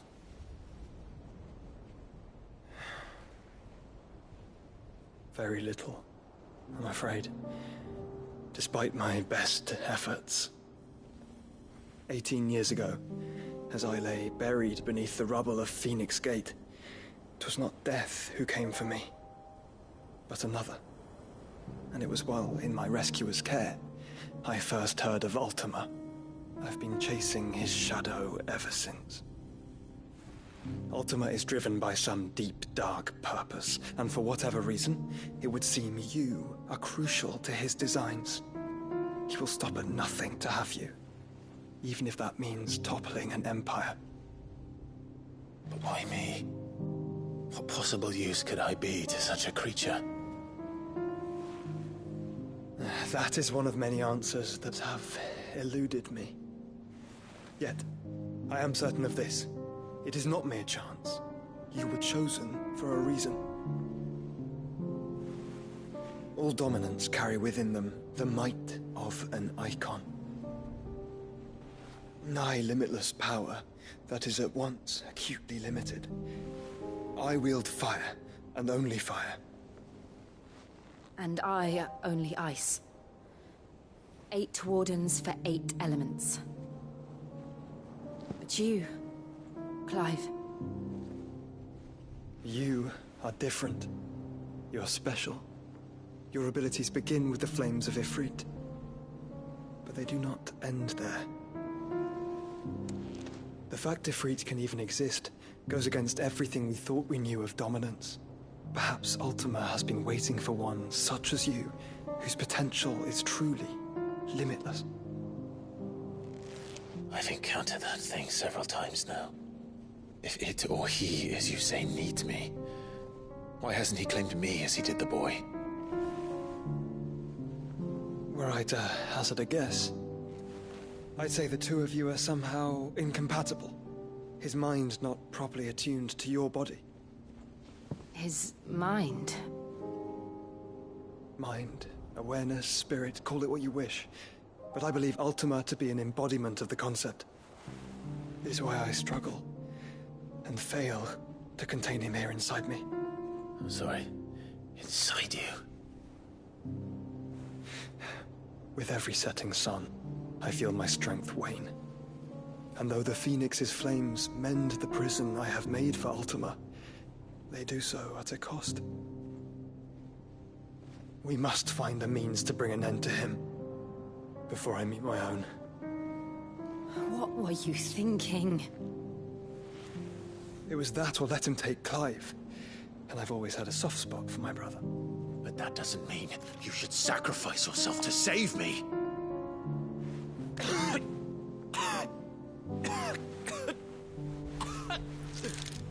Joshua! Clive! It's Gav! There's an army of Akashic at the gates of Canver.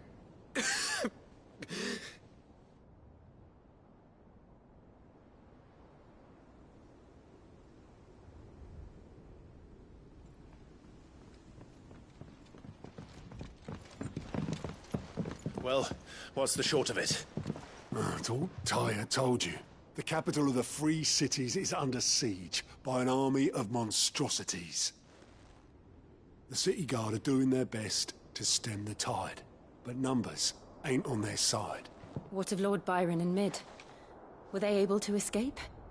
No, but they're all right for now. They're hiding with Gav at midship. We have to get them out of there. And we shall. Otto, prepare a Stolas. Tell Gav to stay exactly where he is. Understood. Vivian, what's the swiftest route to the Free Cities? That sounds like a question for the map. Look here. This road, through Tabor, should provide the least trouble. Good. What a coincidence. Tabor is exactly where I'm bound. Joshua, bed is where you should be bound. You don't think I told him the exact same thing? Were Tyre not such a talented healer, I would surely have been inclined to agree. But, thanks to her ministrations, I feel I may safely rejoin my attendant, who was to wait for me in Tabor if we became separated. right. We travel together. Clive.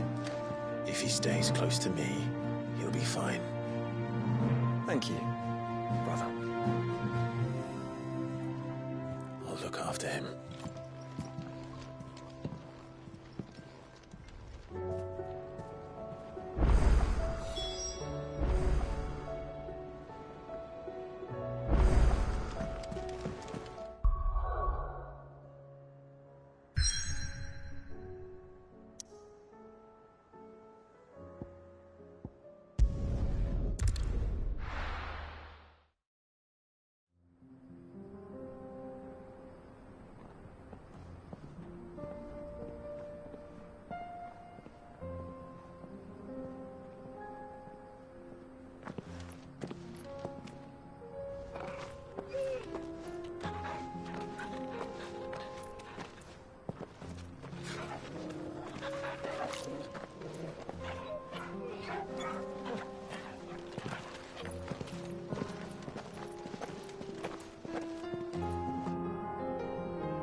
It's like a dream. The four of us out walking. Enjoying this, are you? Gav and the others could be in danger as we speak. You're right. I'm sorry. Yote is a fine scout. If Candle was attacked, she will already have begun gathering information. Tabor isn't far. We should pick up the pace.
We can use the ruins to cross the ravine.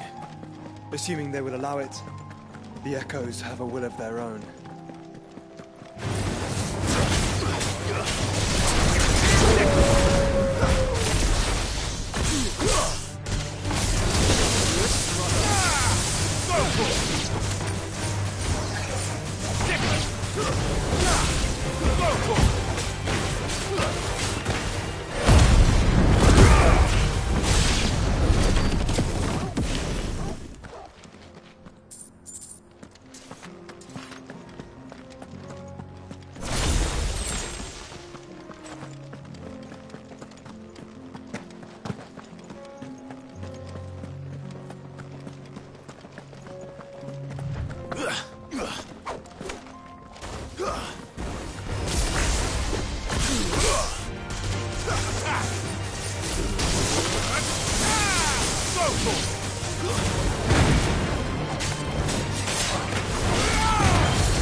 Tell us about Yote, Joshua. She's strong-willed, loyal, and deadly with a blade. Much like Clive, but with better manners. Get him!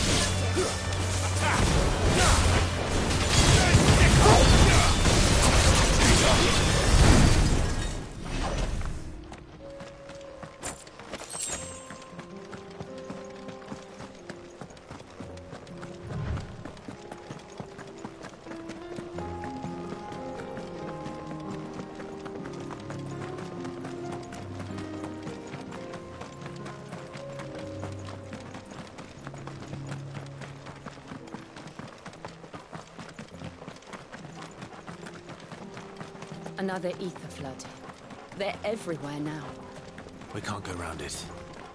Then we'll just have to be careful.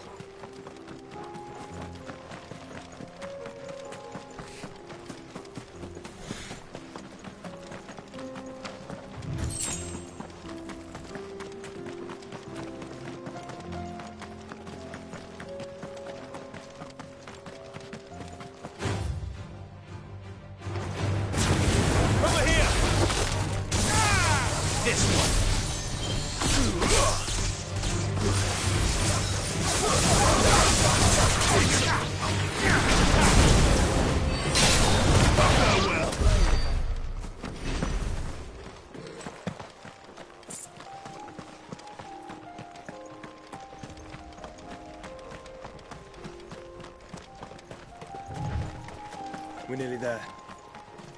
Have you been to Tabor before? There are a few places I haven't.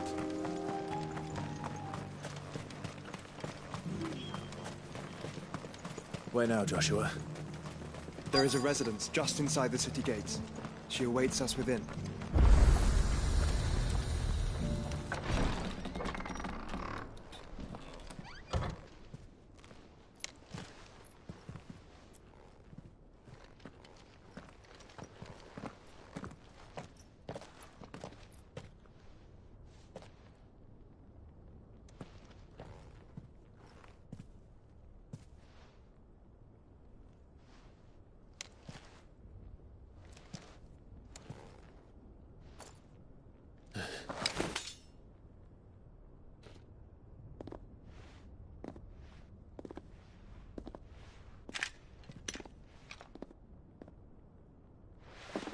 My Lord Marquis, it is an honor. I am Yote, Knight of the Undying, charged with the protection of His Grace Joshua Rosfield, Keeper of the Flame of the Phoenix. Of course. It all makes sense now. Would you care to elaborate? The Undying are loyal servants to the ducal throne. Or more specifically, to its heir. They have served our family for generations, albeit from the shadows. Since their inception, they have been tasked with the preservation and enactment of the rites of ancestral communion. After the events at Phoenix Gate, it was the Undying who delivered me to safety. And since the day I left Rosaria, Yote has been my constant companion and protector. Without her sword, I would not have survived my journey across the realm. Rise, Lady Yote.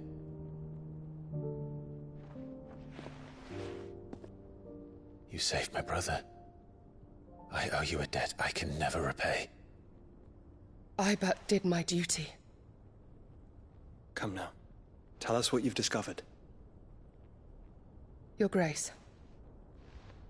It is as you feared. The vessel we spied off the coast of the Crystalline Dominion on the night of her fall. It was the Einherjar. Beyond any doubt. The Black Galleon. Joshua, the Einherjar is the Royalists' flagship. What business would they have in the Dominion? Upon learning of Waloed's involvement in recent events at Drake's Fang, I sensed the malign influence of Ultima, and bid Yote and the Undying look into the matter. We have reason to believe that the Black Galleon weighed anchor shortly after the fighting began, and set a course due south. For Canva. Then it is Waloed Knights who besiege the cities. What is left of them? Yes. And the Black Galleon sails at but one man's behest. Barnabas Tharm.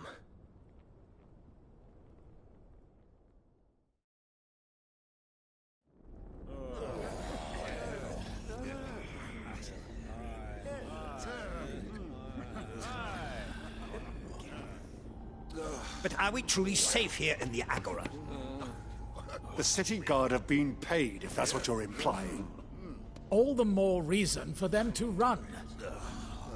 Well, you are free to leave, Lord Minister. Markets abandoned, warehouses aflame, blackened hulls choking every port in the capital. Canva is ruined. The realm teeters on the brink of chaos, and all you can think about is commerce! Forgive us. We were not aware Dhalmekia now subsisted on charity. How dare you?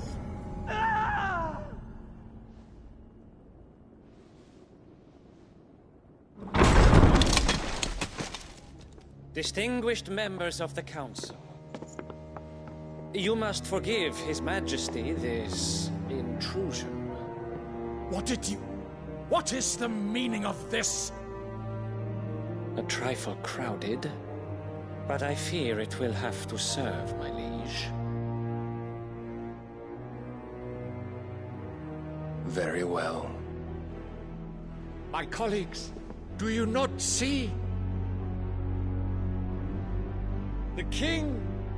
He has come to save us from the Akashic!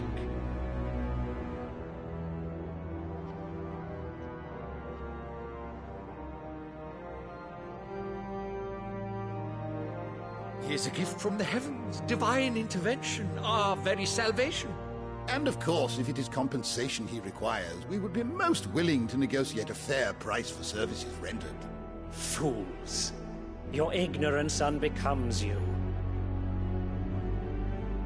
Your Majesty, correct me if I'm wrong, but I would swear that the fiends washing the cobbles of Canva with the blood of her citizens wear the colors of Waloed.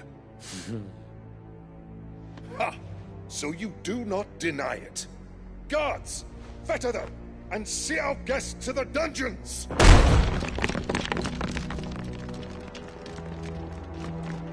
Enough.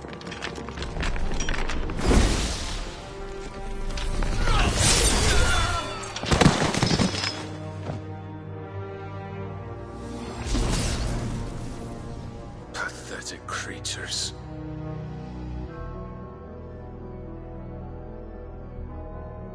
That you should imagine yourselves worthy of salvation. The girl is still here, somewhere in the city. Her consciousness fair dripping with her late father's hubris. A consciousness to which Mythos is inextricably bound and inexorably drawn. See that he is made welcome. Yes, Your Majesty. Come, Mythos. Surely the prince's light cannot have sated you.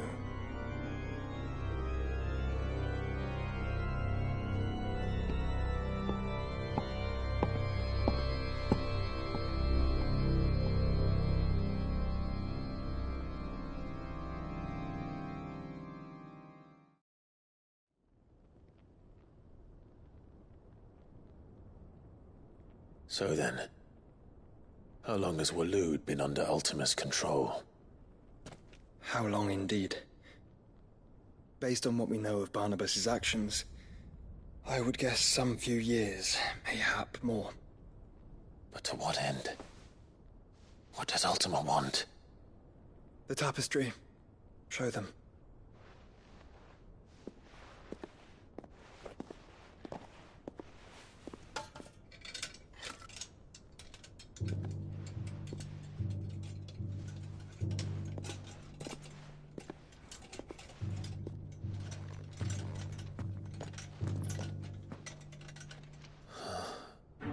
By the flames. Phoenix Gate, Drake's Breath, and now here. But what is it? It is old, ancient, even. Naught remains of the faith it represents, save what can be gleaned from the image itself. None could tell me what the one in the apothecary meant, even the Undying.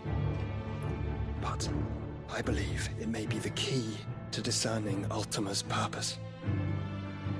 That figure in the center, the one beneath whom the icons congregate, that I believe to be Ultima. He is a god, or at least godlike, his very existence beyond our ken. The icons, and by extension their dominants, are meant to be his subjects, and while some, like Barnabas, have accepted this role, others have rejected it. Like you, Clive, which is rather inconvenient, as it appears he needs you most of all. And gods don't like to be disobeyed. No, I don't suppose they do. Clive, may I tell Yote of the lake? By all means. Yote, I will be accompanying my brother to the Free Cities. Whilst we are afield, I would have you watch over those Clive has made his wards.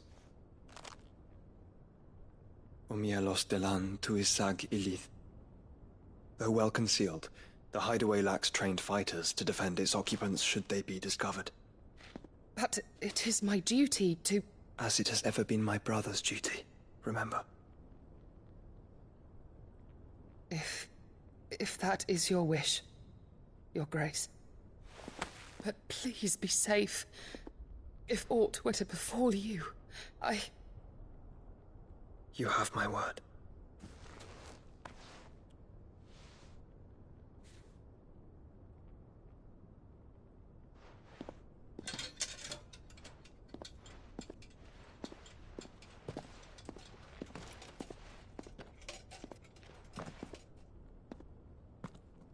Farewell, my lord, my lady. We are in your debt, Yote.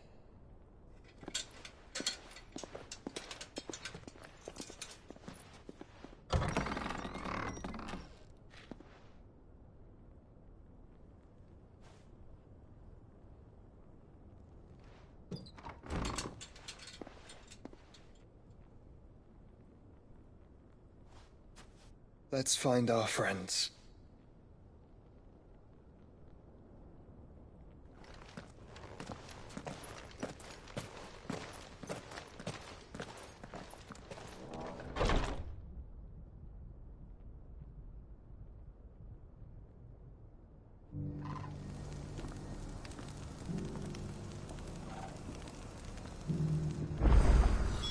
It's plain she cares for you very deeply.